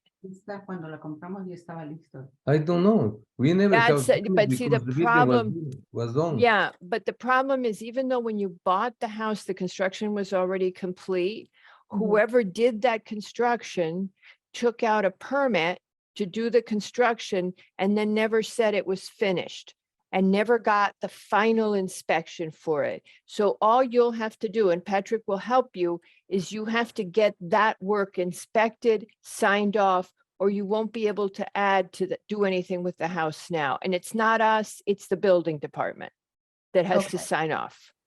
So it's. Well, also us, there's a piece that's us, but the important thing is going to be their final, and also the final plans, right, Patrick? So it is a piece of zoning. Let me ask something. Yeah. I wait for many years for this moment. Because Okay. many years ago, the cost of make the job. Empezó a ser. Yeah. They make was only 30,000. Now I have to pay 67,000. We know that. I Okay, just, you don't know, let me Yeah. explain. when I need somebody to help me to get that permits, I have to pay again? No, No. you don't have to pay again. What happened, and it's the same process wherever, I had the same process. I'm from Guayaquil in Ecuador. And I had the same process when we built something. When the construction was finished, somebody has to walk in and check that your electrical, that all that stuff is done correctly. And then that you built exactly the size. That's all. It's just someone to inspect it. Then they issue a certificate of occupancy, and then you will be able to do more work. Okay, Okay? Dile que todo se puede, so, sí. what was it? But it would be the same. This is the same in any country in the world, Mr. Fernandez. I assure you. Excuse me. Sí. Before I buy this apartment, the owner make new installation of the electricity. There you Okay, go. it's And he new. didn't get and he didn't get the I don't final know. I don't inspection. know. In that time, They needed a final inspection. They no han conseguido no, esto. no. Entonces, Let me explain. Él all. entiende. Yo All creo que is él new. entiende. All is new. The electricity is in good shape. Everything is new. And even the water is new too. Everything is new. There you go. So he Yeah. didn't get, so what it is, he got a permit. Is it legal for Yeah. me to just explain it to him in Spanish? Well, I mean, this isn't a public hearing, I so. understand what you Okay, say. so se lo voy a decir. Uh, Entonces, vea, Margarita, señor Fernández, Margarita. espera, everybody else quiet. Vea, Hey, señor Margarita, before Fernández, you no, start, no, I Mr. got, I know McBride. information that you can give to him that's sitting in Okay, front of but me. let me start with the basic first. Entonces, vea, señor Fernández, el tipo que le vendió la casa había sacado un permiso.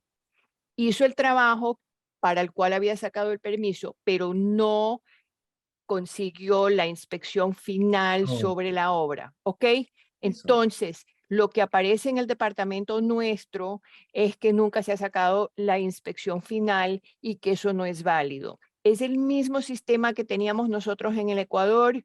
Yo hacía construcción en el Ecuador, teníamos que sacar el permiso y después venía un tipito a hacer la inspección. Aquí es de un sistema mucho más honesto que en mi país, eso sí le puedo garantizar. Pero es la Aquí única lo cosa que vieron le total. falta a usted, es que usted y Patrick lo va a ayudar, que usted consiga que alguien vaya a hacerle la inspección y con eso punto, ya terminan. ¿Ok?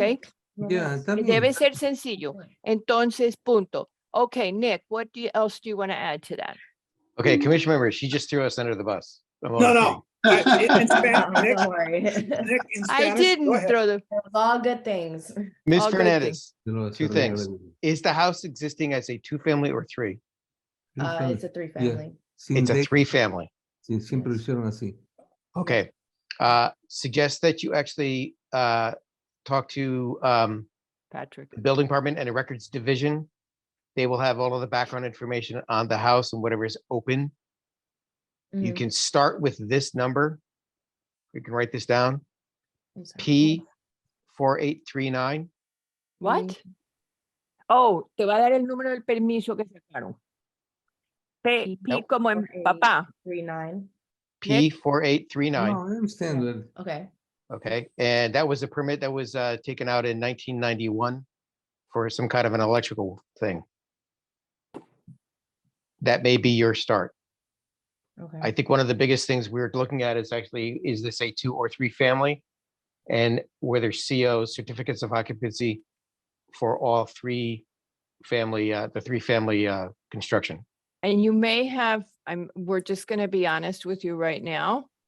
Mhm. You may have a problem because being a 3-family is not allowed in the zone, but you've already built it. So Patrick Leroux is going to assign someone to help you figure this out. Okay. Okay. But it's a problem because well, hold on a second. Let me just double check. It's all in the LBR too. They can do a 3-family, right? They can, yeah, I mean, I'm sure. Okay. And also, I take if it the back. work is related to 3-family, then at least we have some existing conditions that we can. Okay, Yeah. so we're gonna try to get you the advice, but all you have to do is close that old permit out. And then if the guy who sold you the building added an apartment, we have to make that apartment be legal and Patrick will help you do that. And then you can start doing the work. And Mr. Fernandez, all I can tell you is we are very aware of the increase in costs. It's crazy how costs have gone up from the pandemic, No, it's and we know crazy. that. I'm retired. It's I'm crazy. I retired. I know. can get money anyway in any place. I know. I got a Mm. quote for something before the pandemic was $9,000 and now it's 27. Okay, so we understand materials costs have gone up very much and there's still not availability of construction material.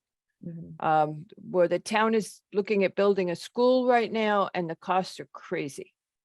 So we know that. Okay, so if you could work with Patrick to fix that, then you could move your application forward. Okay. When So- can I, Okay. talk- when I, can I call them to Mr. Patrick? Patrick, do they have your email? They should, I mean, it's first name, last name, sorry, first name dot last name at greenwichct.org. Monica, you got that? So Okay. as it is on the screen right now.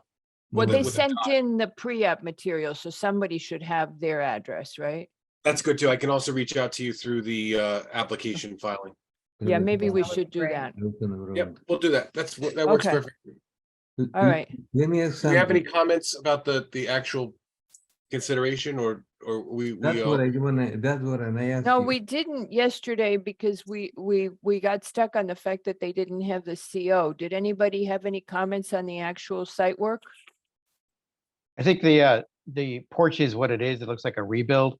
It's that Mhm. that curb cut parking thing. Just it's an odd shape to me.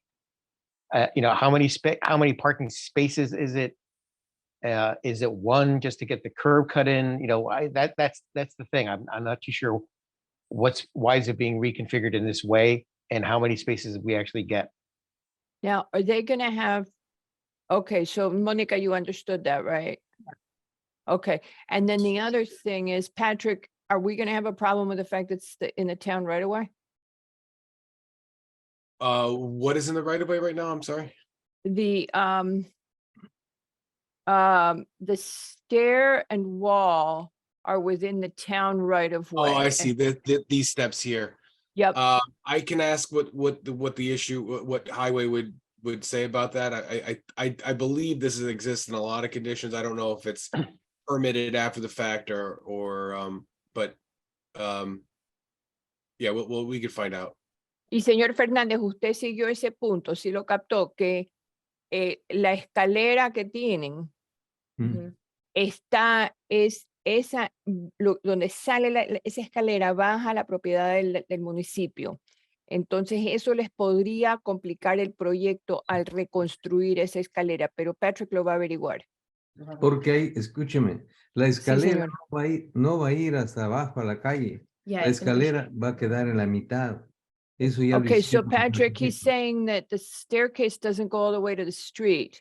It comes just down halfway down the building. Does that make sense?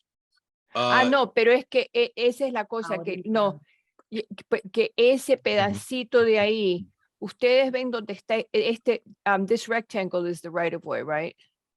This is the right of way, this line here. Oh, Yes. it's gonna, Margarita, the steps that you're talking about in the right of Yeah. way are Yeah. being removed. Yes. No, and then That- it's gonna be, Yeah, and then it's There's a gonna note on the be, plan, right there. okay. And then it says, let me just go on, and then it says construction of a new stair.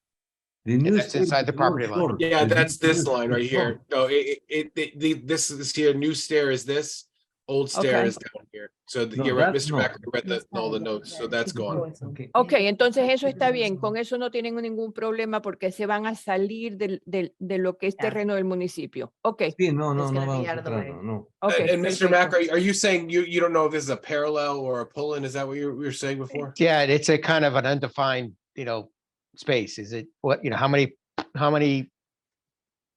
parking spaces are there? Why is it in this configuration? It looks a little strange to me.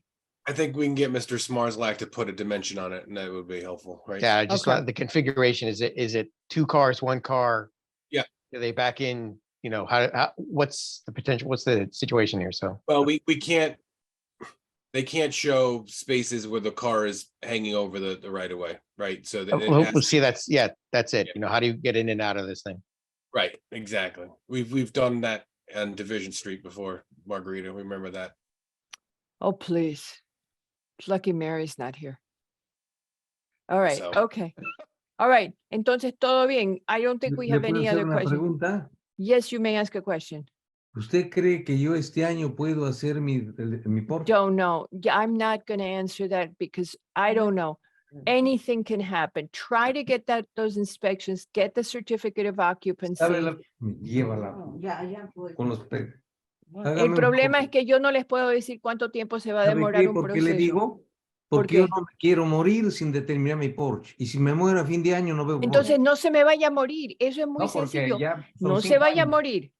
He says he doesn't want to die before he finishes the construction project. I said, just don't die. No se me muera. Muy tranquilo. No se me vaya a morir.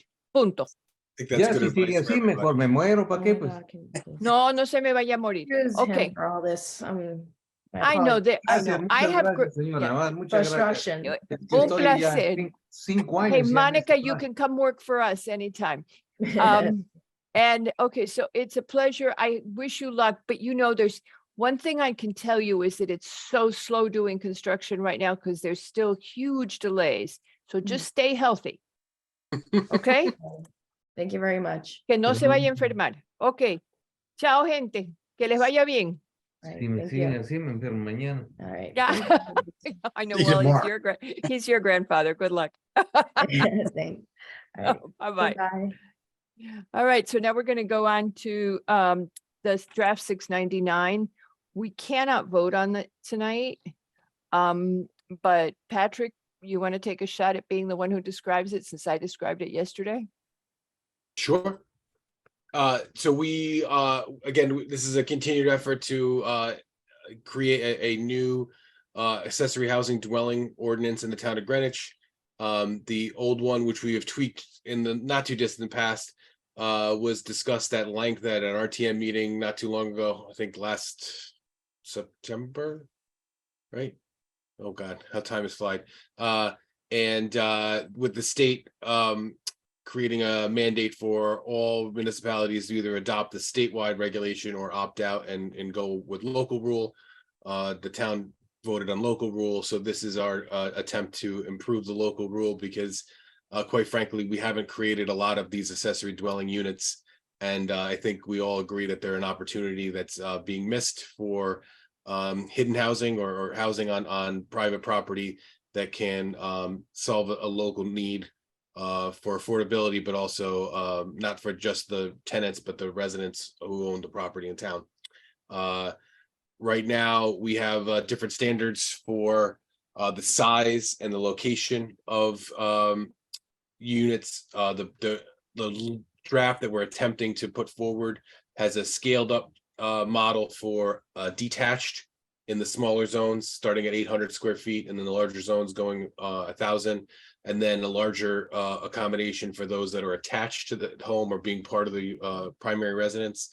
The requirements for affordability or age or disabilities has been removed in this proposal. So it would be open and fair market for anybody who, you can rent to anybody that you wish, regardless of any of those encumbrances or needs.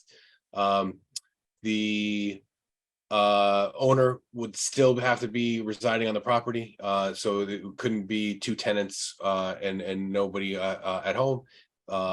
In the R6 zone, we would include it in there, but we would not allow it to be a third unit on the property. So if you have a single family in the R6 and you wanted to build an accessory dwelling unit, which may be a little bit easier than doing a two-family, you can also do that under the proposal that we have before us. I'm trying to think of anything else we took out now at the top. I'm gonna get my notes back up, but so this is a draft. We put it to WestCog as required by state statutes to review and comment. We haven't got a comment back yet, but they have 35 days to answer. Once we get that comment, we could put this to a public hearing and discuss the language as a actual text amendment and adopt. And then the moratorium would presumably end at the, when the, with the adoption of the new ordinance or regulation, excuse me. Any Mr. questions? Monroe, yeah, that, as we talked about yesterday, the record owner thing. You know, putting that right at the top under standards. Yep. You know, big bold letters underlined, italics. Going on with that, something maybe we should keep in mind, if something maybe we should add to this, that if for some reason in the transfer of a property, if the owner is not there, what do we do? You know, what recourse do we have? Should we put some text in to say that it disappears, so on and so forth? You know, something to that, because what Right, I'm seeing or anticipating is that now I have an ADU in the garage above my garage. I sell to the next person, but the next person doesn't live there and they just want to use it as a 2-family because it's part of a portfolio or something. You know what I mean? Right, I think we should that's- kind of address that. There's really no way you can find out if you've got a resident owner.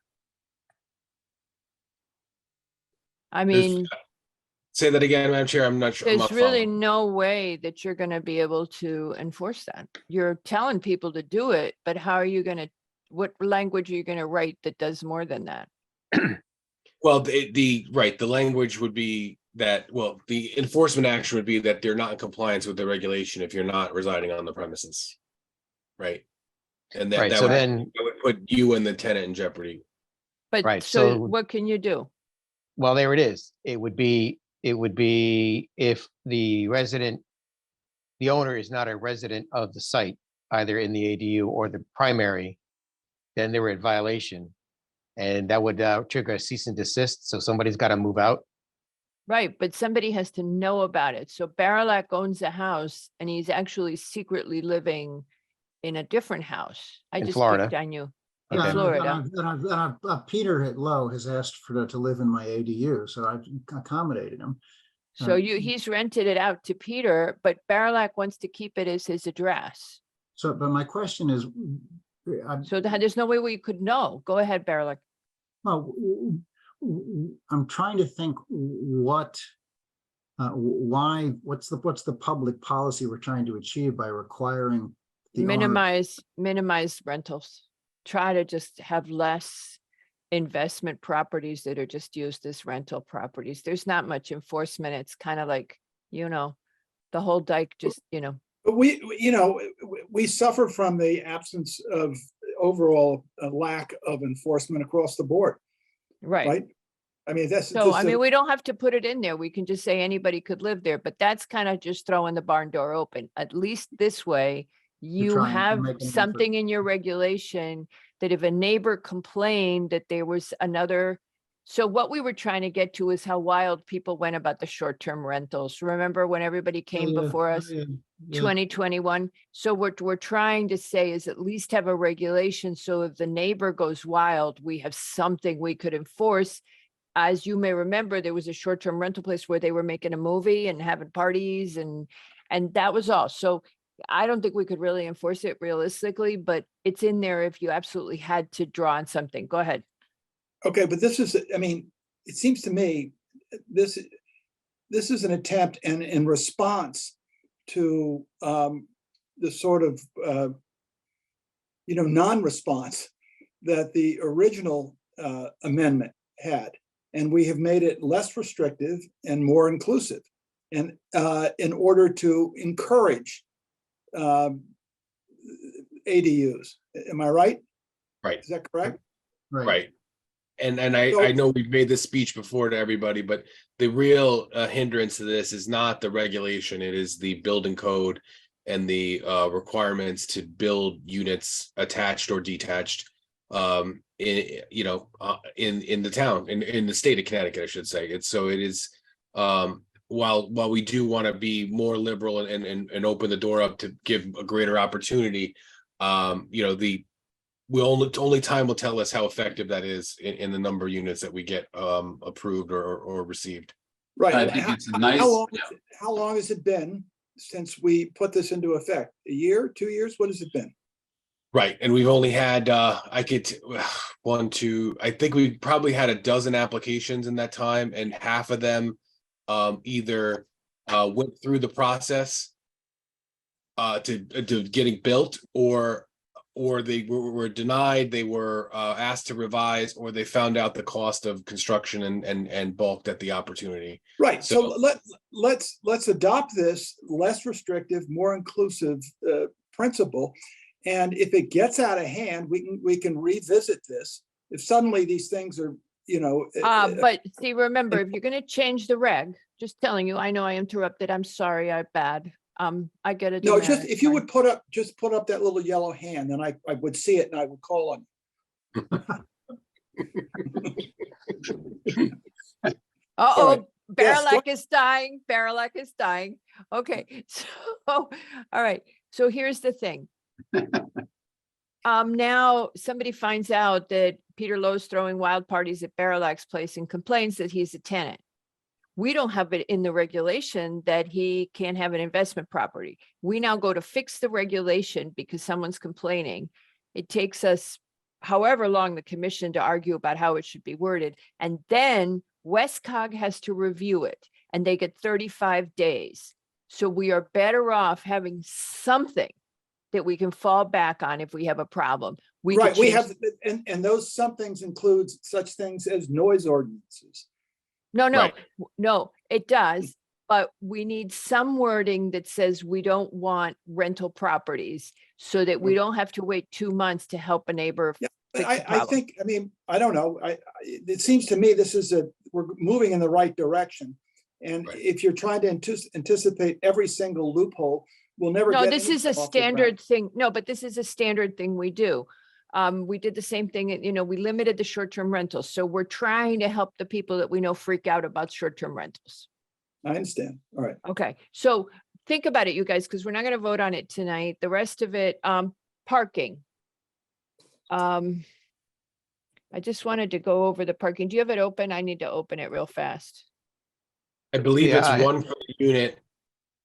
We You have only- to have the one space. You have to have the one space and you can't have to make someone move their car. Isn't that right, Patrick? There's some, yeah. I think you- that's you the said it- You language said it we- more matter of factly than I think Mary wrote it, but yeah. Sorry. Just so, Is this? I don't see this. About the What? park.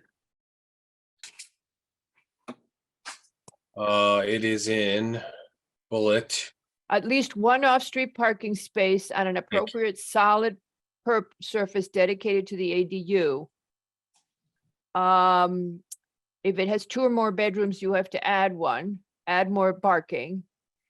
And that's it. We didn't say that, well, like we say parking space, it doesn't say it can't be tandem.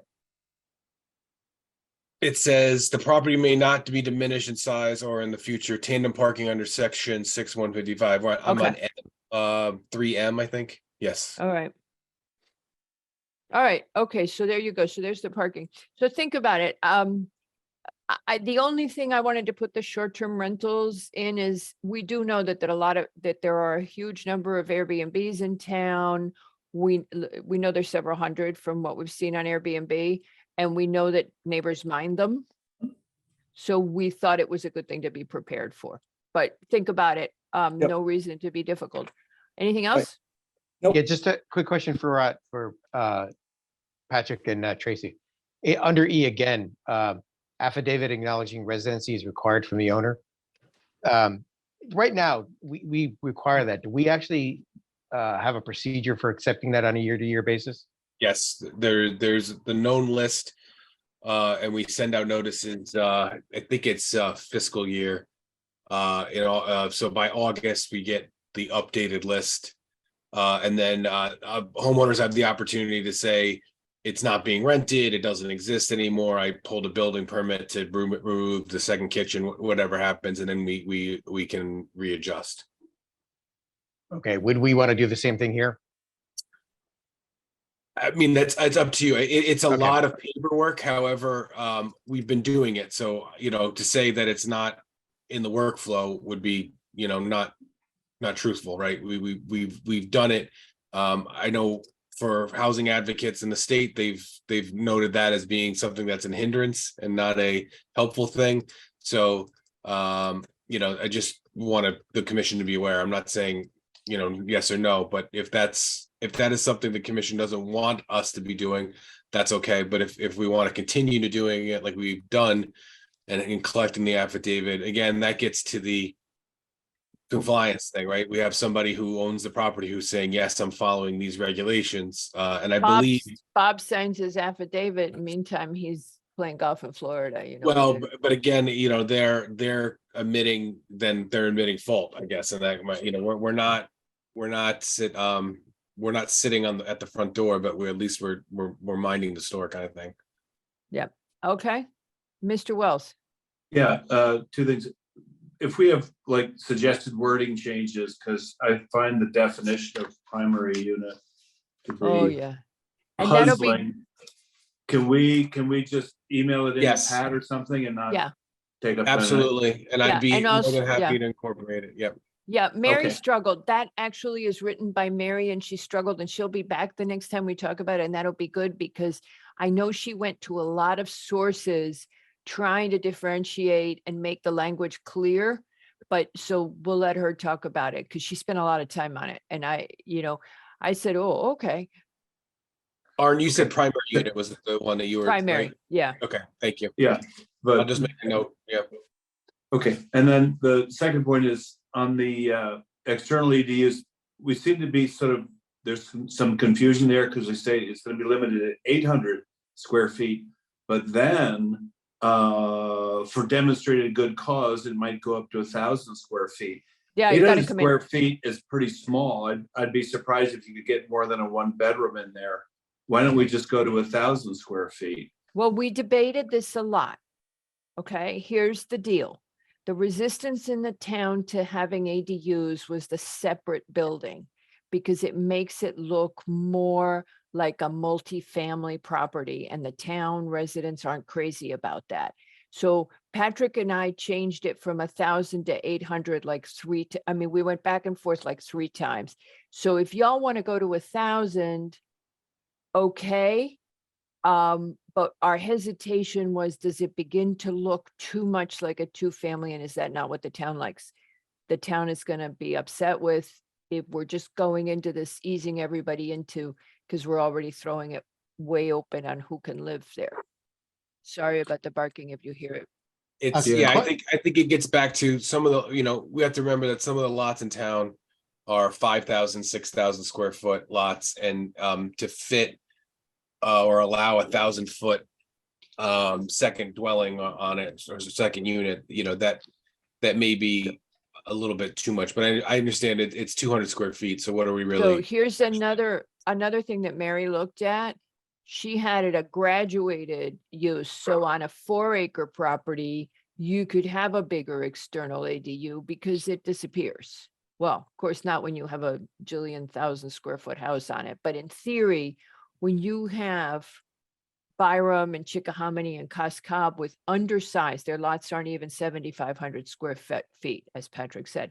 So on a 6,000 square foot lot that has a primary house on it, how big do you want that secondary building to be allowed? But aren't they limited by FAR anyway? I mean, Yep. They FAR are. doesn't That's go out the- the window, so. It's the Right. look of the building. It's how wall to wall do Okay. you want to, just think about it. Okay. You could put you could put on quite a large secondary house in the 4-acre zone. Right? Yeah, so that's the other thing to think about. Do you guys want a bigger external accessory unit in a 4-acre zone? Let it be bigger. Levy next. Oh, so I just wanted a little clarification. It says in 3E, at the end, an affidavit acknowledging the residency is required from the owner. Right. Okay. Residency for the ADU. Yeah. Or- well, or- For well, either. Or you could be the owner and live in the ADU, or the owner and live in the primary unit, right? So it's that there is the homeowner is living on the premises. Okay, so it's referring to the fact that the owner should be there. Right. I would say that that's vague enough that we could reword that. Wait, anyway, I just, Well, there's a Okay, no, section. good clarity. Okay, That's yeah, fair. okay, Pat, got that? It's Yeah, just no, a question. that's a good comment. Thank you. Okay, all right, then it's Nick. Size again, just really quickly, something maybe we should keep in mind as we're looking at this. So we can do, where did it go? We can do external as a new or pre-existing accessory to the primary. Okay, and then it talks about the size, or every zone, and then it talks about the size. External ADUs in all residential zones shall be limited to 800 square feet. It's in conflict with section 6205. Yes, we talked about that. That Okay, allows so everything- accessory. So we know that accessory buildings can be bigger, but this is an accessory dwelling unit, not just an accessory building. But it's Yeah, good It's an- catch. No, Nick. no, it's an accessory structure. It doesn't Yeah, really yeah. matter. Okay, so Right, the but where- accessory structure are from R12 Patrick, down. this one's yours, 600. because this was, Patrick and I had this discussion. Go ahead, Patrick, yours. Yeah, so the accessory building regulation is for structures, right? The ADU is a use, right? So we're saying if you're going to use those outbuildings for residential units, they need to be of a certain size, because the idea is, or what we've heard for the people who are concerned about the proliferation of units is that, you know, having people live in the outbuildings bring things closer to the neighbors and create other issues, nuisance issues from that. So that's we understand that part, but it's they're not the same thing, right? In the zoning mind, right? It's the building, you can have outbuildings of a certain size and you can have accessory units of a certain size, and that's what this is explaining. Okay, so question, just for you guys to think about, how do you feel about the external ADU being 1,000? We did bat it back and forth several times, so it's not like anybody's like, I wouldn't change it right now. yeah, okay. I think we can think about it, as you All right. suggested. When you got time, because the next meeting we Right. can decide it. It'll be I've 35 got to days kind by of then. rectify that conflict between use of 800 square foot and structure of 600 square feet. I've got to Yep. kind of like think about that for a little bit more. Okay, Because to me, as I see this, in a strange way, as I play it out in my mind, then almost any piece of property, with exception, can become a two-family residence yes, Right. without, Okay. and it's just like, oh, we're doing it. But we have nearly kind of no check and balance to it. Well, Yes, Or we limited check do. and balance. Nick, But to we be do. the devil's advocate on that, we always had that opportunity, because all those zones could have done the accessory dwelling units as we had them currently written, right? Right. We're not, but the problem is that we've got no takers, and so, how do we design it so that at least people will And- take advantage of it? and Nick, just to give you comfort, 699 used to limit the external ADU to 700 square feet. Mhm. So it was inconsistent with 6205 Right, but before, it was who was living in it. They had to make sure that actually it was a senior, so on and so forth. All those controls are still a part of that. So we're Yep. kind of opening the floodgates a little bit more. And I want to absolutely. make sure that actually, while they're open, we have an opportunity to make sure that we're not getting all kinds of crazy pollution and strange things coming down the pike. Yeah, okay, but what are you gonna get? I mean, so tell us what the concern is. What do you think we should be protecting more against? I think actually it's an understanding that we're actually creating standards by doing this, and that we have to hold these applicants to the standards. I Yep. understand, a lot of paperwork about that affidavit, but I want to make sure that actually, this is being Mhm. used correctly, because to me, it's a ADU, I can actually make it of a certain size, so on and so forth. Sounds like actually they're going to take advantages to actually start creating two-family, sites all over the place Mm-hmm. without actually really going through the two-family process, Well, and in fact, the important thing here, yes, every zone in town can do an ADU with no restriction as to who the resident is. Every zone. So everybody can have it, doesn't have to be disabled, low income, or senior. And in addition, in the R6, you choose. If you are a single family in the R6 right now, you can do an ADU, but then you can't go two family. I think that's a really good thing we're doing Yeah. because it means that your R6 development can be more conservative. Mr. Lowe, I saw the finger. Does that count as a full yellow hand? No, that was just for you. That's not for everybody else. It's just a hi. No, I'm just placating you by doing the finger thing. But anyway, if we're gonna have, I thought we were gonna think about this and come back to it. But if we're gonna have a No, longer think about it. No, conversation- think about it. No, excuse me, but if we're gonna have a longer conversation after 3.5 hours, can we take the break now? Well, the thing is, we could take the break. I and then know, do- Aaron, I'm trying to move us along here. Oh, okay, so no break. We're gonna move along. All Yeah. right, so let's just stop this discussion. I think that's what Peter Lowe's trying to get us to do. Yep. We've thrown out some good ideas. We'll give it more time at the next meeting, and let's go on to Nick's minutes. Yes. I just have one, can I just have one thing that someone Yes. said at the beginning of this and I've been No. sitting on it, so. No, No, okay, that's fair. no, go ahead. Go ahead, Pat. With the current landscape of non-conforming statutes in the state of Connecticut, I will say that in the future, the commission should think about the way that if we want to get somewhere, we have to do it incrementally. Because if we go wide open, when you bring it back, what you have, and then the result of that is a bunch of pre-existing non-conforming conditions that never have to come into compliance, which is the new landscape that we've had over the last 8 years. So And what he's saying, leave some holdback in, like limiting the external ADUs, making sure people live in the site, because you can always take those out, but getting them back is hard once they're built. And That's that right. genie in the bottle issue. Okay. yeah, it Genie is in the that. bottle. So the So- incrementalism of this, as frustrating as it may be that it doesn't do enough or it doesn't get there fast enough, Hey, it's really the only way we can go about it now with the way that the statutes are, because otherwise we can't correct the ship, so to speak, in a meaningful way. So and that's to, just wanted and to say again, that. to our credit, it's more liberal in size as than the rest of the state.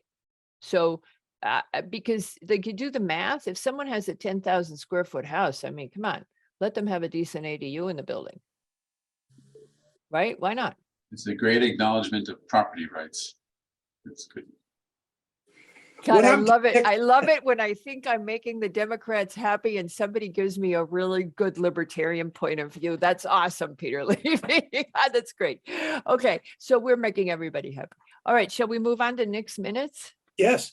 Next Oh, minutes, quickly, before we minutes. go to Nick's minutes, No.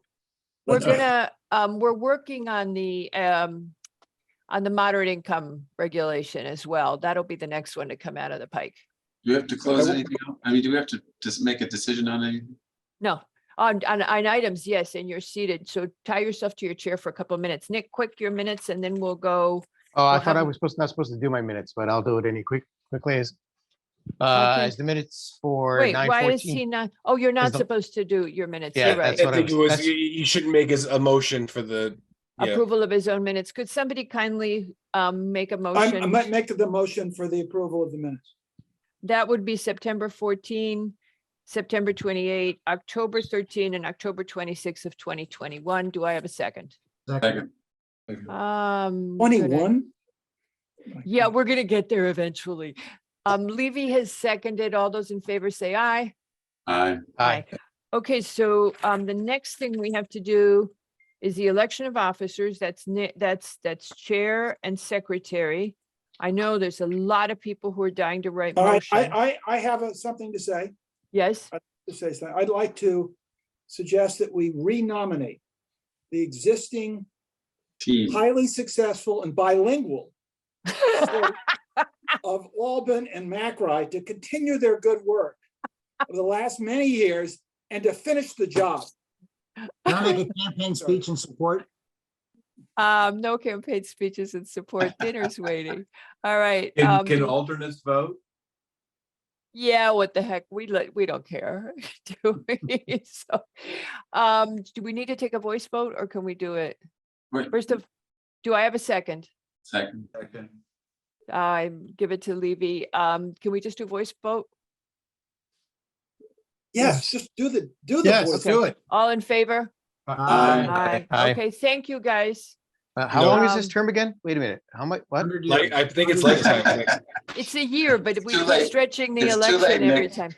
It's, All right. it's until you Really? finish the job, Nick. You have All to right. finish the job. Now, quickly, folks, we've got some decisions to make and Nick's gonna need help. In case your newly elected secretary is gonna need some help because normally he drafts everything ahead of time and he can't do that with Jonathan and Karen Schmitz tonight. So we're gonna have to help him out. How do you want to go, Nick? Sacred Heart? Okay. No, let's do Schmitz first because You're more tired. You're It's- gonna be more tired later. no, Okay. it's all over the place. Okay, so this is, Wait, so quickly, before he does this, we closed it, right? mhm. Does anybody have any significant issues that they need to air? I'm super uncomfortable about the DOT thing. I want to be helpful to businesses, but I'm very torn. Okay, go ahead, Nick. Okay, this is 216, 220 East Putnam Avenue, Casca, PLPZ 2023 099. The change of use of 1,578 square feet from retail to school use for a craft class instruction.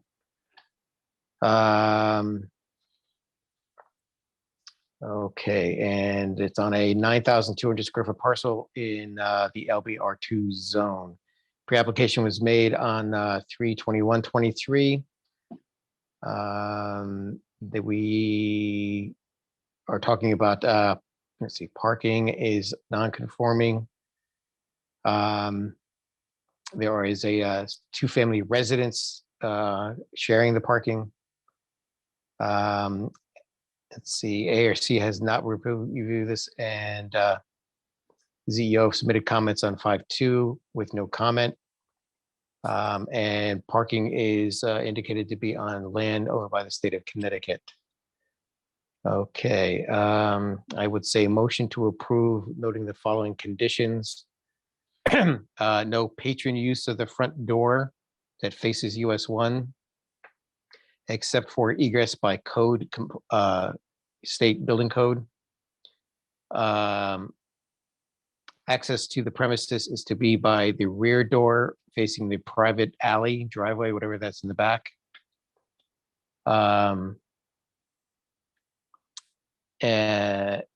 The applicant shall provide confirmation that the rear entry meets building code. It doesn't. Okay, an let's note that excellent point. actually they conducting adult I don't classes, know for sure. They're conducting adult classes as well. adult classes, children's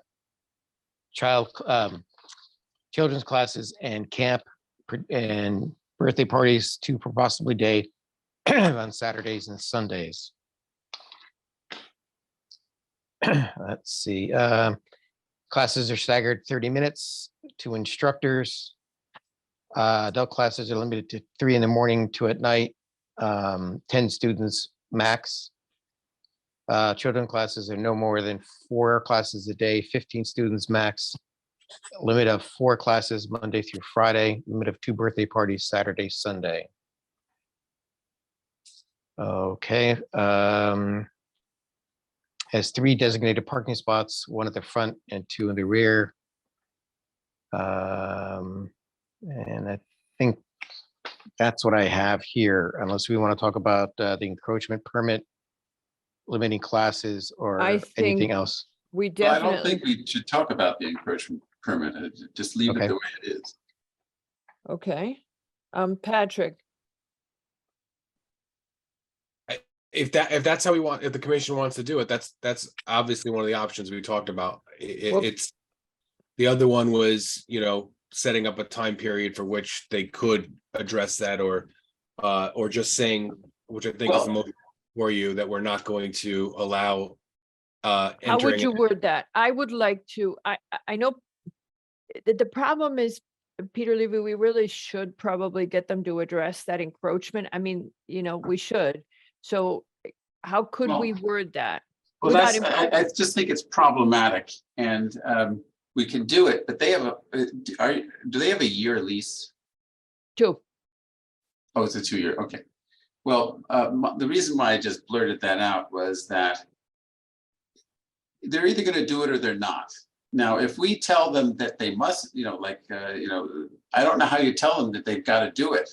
Or is the point that they want us to tell them that it's a requirement so that they can get the landlord to help them with it? Is that the point? I think we make it, I think what she kept saying is we have a unique opportunity to get this done.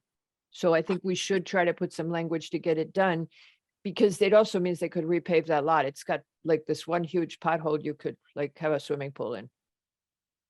In other words, they would do it on behalf of the DOT. No, the landlord has to do it. See, the DOT, when they give you an encroachment permit, also lets you do work in the area. So at least that's what their website said tonight when I looked. Oh, So, okay. so Patrick, how would you word that? Sorry, I'm just laughing that you found out on the website a word that they said they didn't do, but that's not here nor there. Anyway, Did I find on the website tonight that Chris Bristol could have just filled out the application on the website and not written three legislators instead? Yes. I thought saw what I heard tonight was that the applicant said that the DOT did not acknowledge that they had an encroachment permit, but that's Right. We And if you misheard. go on the DOT website and you write encroachment permit, you get all the forms that you need to fill out, plus what you need to fill out, what you need to know in case you want to repave the encroached area.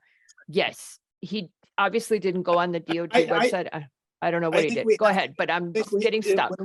In whatever fashion possible, I think we need to hold their feet to the fire. on Agree. this encroachment So let's thing. just add that. And therefore, now that we're having this huge debate, and let's just add, and the applicant shall seek an encroachment permit from the Department of Transportation and shall provide proof thereof to the Planning and Zoning Department.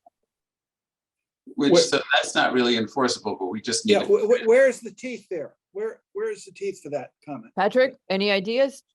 Tracy, have you? Well, I think the teeth is if they want to use the area for drop off and pickup, they need to have that. Otherwise, then everything has to work out the back, and not to, disparage or predict anything. But if it's problematic, people aren't going to use the building anyway. So, at some point, the tenant and the property owner are going to need to make Yeah, that work. but there, you haven't given them sufficient incentive to seek this out. Right. Otherwise, if you leave it loosey-goosey, then people will realize they can use that other area to drop off and everything. And then we have we don't have any teeth into this condition. Problematic. I'm not hearing the loosey goosey language. I'm hearing that I'm summarizing. I'm hearing that the front area can't be used for pickup or drop off unless the encroachment permit is granted. Right, that's the give and take, Peter, that for the use of the front parking and front door of the premises, the applicants shall seek and secure the encroachment permit from the state of Connecticut DOT and provide that proof to P and Z staff. That's the only way to say it that makes any sense. Regardless of whether they want to use it or intend to use it, I think we should insist and condition this, that they do get this. But how can we? You can't. That's the thing. The way that Nick put it, I think is the only kind of lawyerly. I think what Peter Lowe is looking for is probably the back end of it, is that we're asking them, if you want to, or telling them, if you want to use the front door in the parking lot, get you encroachment permit. And then the back half of this is that, you have to do it in a certain time, or All right, so we're Well, they have almost, 2 years to do it. They have a 2-year lease. all right, so. But it's the other end. It's you have to get it and you have In to order connect by to a use thing. that front, yeah, so that's the point, okay. Yeah, Alright. Mr. Lowe, I don't think you can force a marriage or a business agreement arrangement between the state and the property owner unless there is a need on their part to want to do it. And I think by saying it for this tenant, and then also remembering that there may be other tenants that come in for this property in the future, and we will also say the same thing for them, that eventually we will get to a critical mass where the need to do that is going to be apparent and pressing if it's not right now. Well, the other Patrick, problem, there's something very problematic about this this DOT space. It's not exclusive. It won't be exclusive. It will always be used inexclusively. So access is all they can get. But to use it as a drop off and so forth, it's kind of problematic. So I think that you have to keep it like you have to say that The applicant will, remember that the applicant is the entire property, not just these tenants. It's Jonathan and Karen who own the entire property. They own all three of the spaces, the house, the store, and the rear. So if we just say the applicant shall seek an encroachment permit from the DOT for the blah-de-blah space and provide proof thereof to the planning and zoning department. That's about as much. Not shall seek, shall have obtained. Okay. And shall provide proof of the application, shall obtain an encroachment permit from the DOT for future use, and shall provide proof of application to. the Right, DENC. because otherwise what happens is they And can, I'll ask you about it, Patrick, I promise. they can easily say, we've told people not to park there, or we've told people not to drop off or pick up there, but they're just doing it on their own. We've told them not to. And then where are you?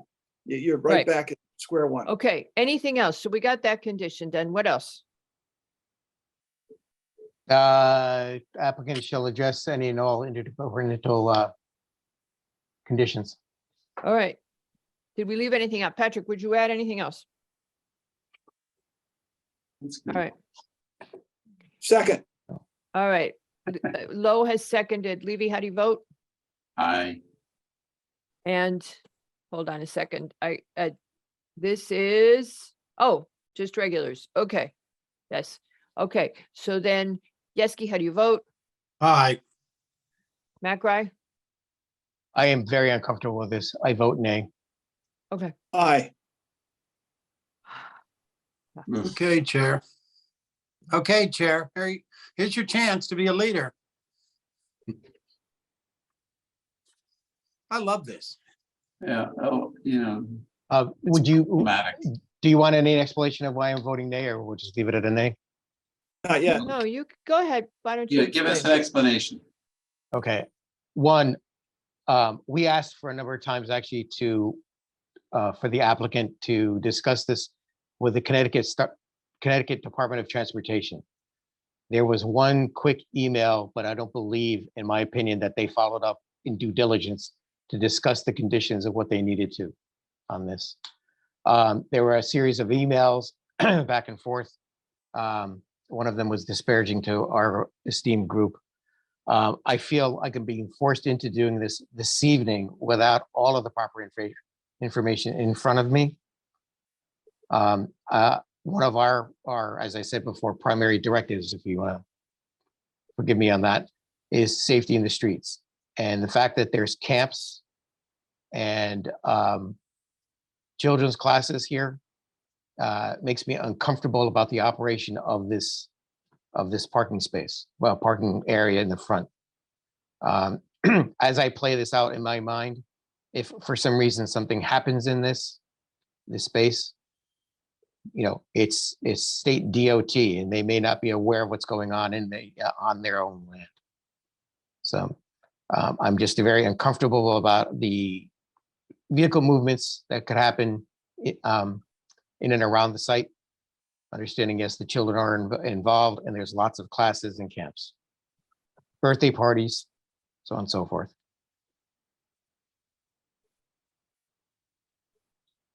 Well, can I ask a question? Is it okay for us to do that in the middle of a vote?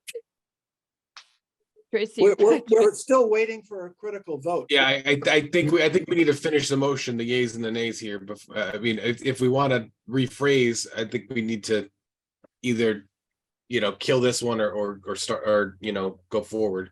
Right, we All right, I'm resolve the gonna- vote and then go back Okay, to it. right? okay, I'm also a nay. I want to help these people, but I just don't understand why we spent 2 months not working on the permit.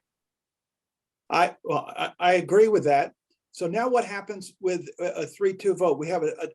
It failed to carry, so now we got to do the same thing over again and try to get to a place where we can agree. Yeah. So what is the killer for me is, I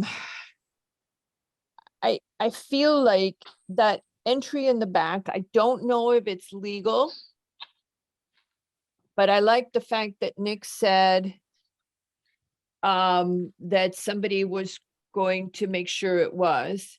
Could we add that one of the staff have to monitor the arrival? I don't know. Patrick, I get the Nick thing. I don't think we should allow birthday parties until they have the encroachment permit. No birthday parties, because where the hell are they going to put the parking? Okay, I mean, I understand the logic there, so. So no birthday parties, no events, and a person to guide the drop off. What else could we do? Well, that's what I Anybody? would ask about, like the policeman kind of thing that's on site, managing. But this they're not, they can't afford a policeman, so we're just gonna ask, a staff member is Yeah. gonna bring. Tracy, you got any ideas? You don't have to be nice to us, you know that, right? You had to unmute. Yeah. No, I unmuted. No, I'm sorry, I was typing.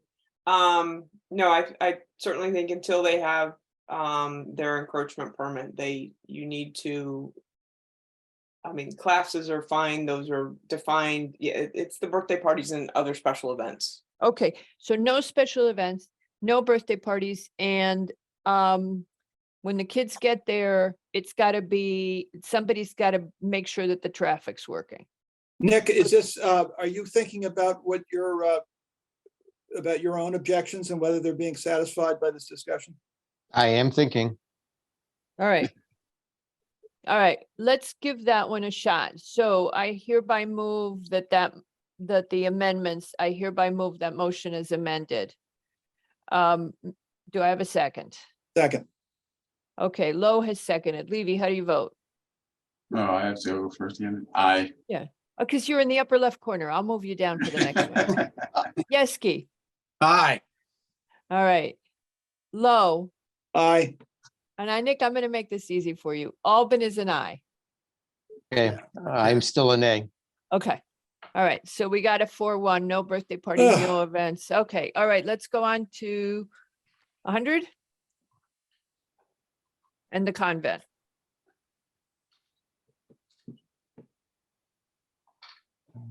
Hold on a second. Okay. 100 Field Point Circle, PLPZ 2023-039, final coastal site plan special permit.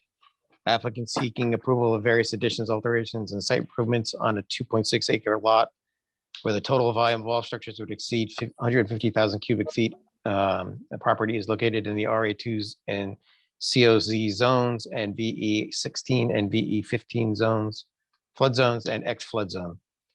Per section 6111 of the BZR and sections 22A 90 and 22A 96 of the Connecticut General Statutes. Zoning issued comments on 4/6/23 indicating proposal meets the requirements of the BZR. Health Department issued a memo dated 4/18 indicating approval of the proposed project. Engineering, the applicant submitted a drainage exemption dated 1/17/23. Conservation issued comments on 4/10 with 23 with recommendations to the plan. DEP issued a memo on 2/27/23 indicating no comment to the proposal. Wetlands issued a permit needs questionnaire on 12/7/22 indicating no action required, and the Harbor Management Commission issued comments dated on 3/12/23 indicating no objection to the proposal. Therefore, motion to approve the application noting the following: prior to zoning permit, the applicant shall provide final site development plans for DPW engineering review and approval. Prior to zoning permit, the applicant shall address any outstanding conservation staff concerns, and the applicant shall address any and all remaining staff or interdepartmental issues. And applicants shall work with P and Z staff to Patrick, how would you move to improve, to add landscaping consistent with, Consistent with the current regulation, is that what you want Yeah. to say? Mhm. Okay. You want that's- the current landscape regulations. yes, Okay. Let me make a note of that and we can add that in. I mean, Conti offered it. He's I gonna did. be the poster child for the new regulations. Let's see how it goes. That's the ones that the BET said, no, I'm gonna be really quiet. Yeah. That's Friday. All right, So okay. it's not complying with, but addressing. Implementing as much of the existing, we can fine tune it when we get the draft. As much of the regulations of the new landscape regulations as feasible with this site plan. Aspects of, okay. Okay, do I have a second? Second. Oh, I couldn't tell who that was. Levy? Yep. Yes? Yep. Okay, Levy, I'm gonna call on you again because you're still in the upper left-hand corner. Levy, how do you vote? Aye. Yeski? Aye. No, Hello? Edensky does not vote. I'm Oh, voting. sorry. I fell asleep. Yeah, why, Yes. why you doing this? Which Yeah, one I'm is it? sorry. This is 100. This is, Yeah. I'm sorry, Mr. Wells, how do you vote? I'm Aye. glad you were awake. And now it's low. Aye. Matt Gray? Aye. Albin is also aye, and with that, the vote passes 5-0, and we go to Sacred Heart. Okay, bear with me on this one. This is the last item on our agenda tonight, is that right? Yeah. Yes, and after that, we're gonna talk extensively about state policy. Yeah. You and who else? Without me. Yeah. Did we do election of officers? Did I miss that completely? Oh, yes, we did. We snowballed do you 'em right again in if you for want, another Nick. 10 turns. All right, you guys. Can we Let's go back and go. revisit that vote? Nope, nope. Okay, 1117 King Street, PLPZ 22393.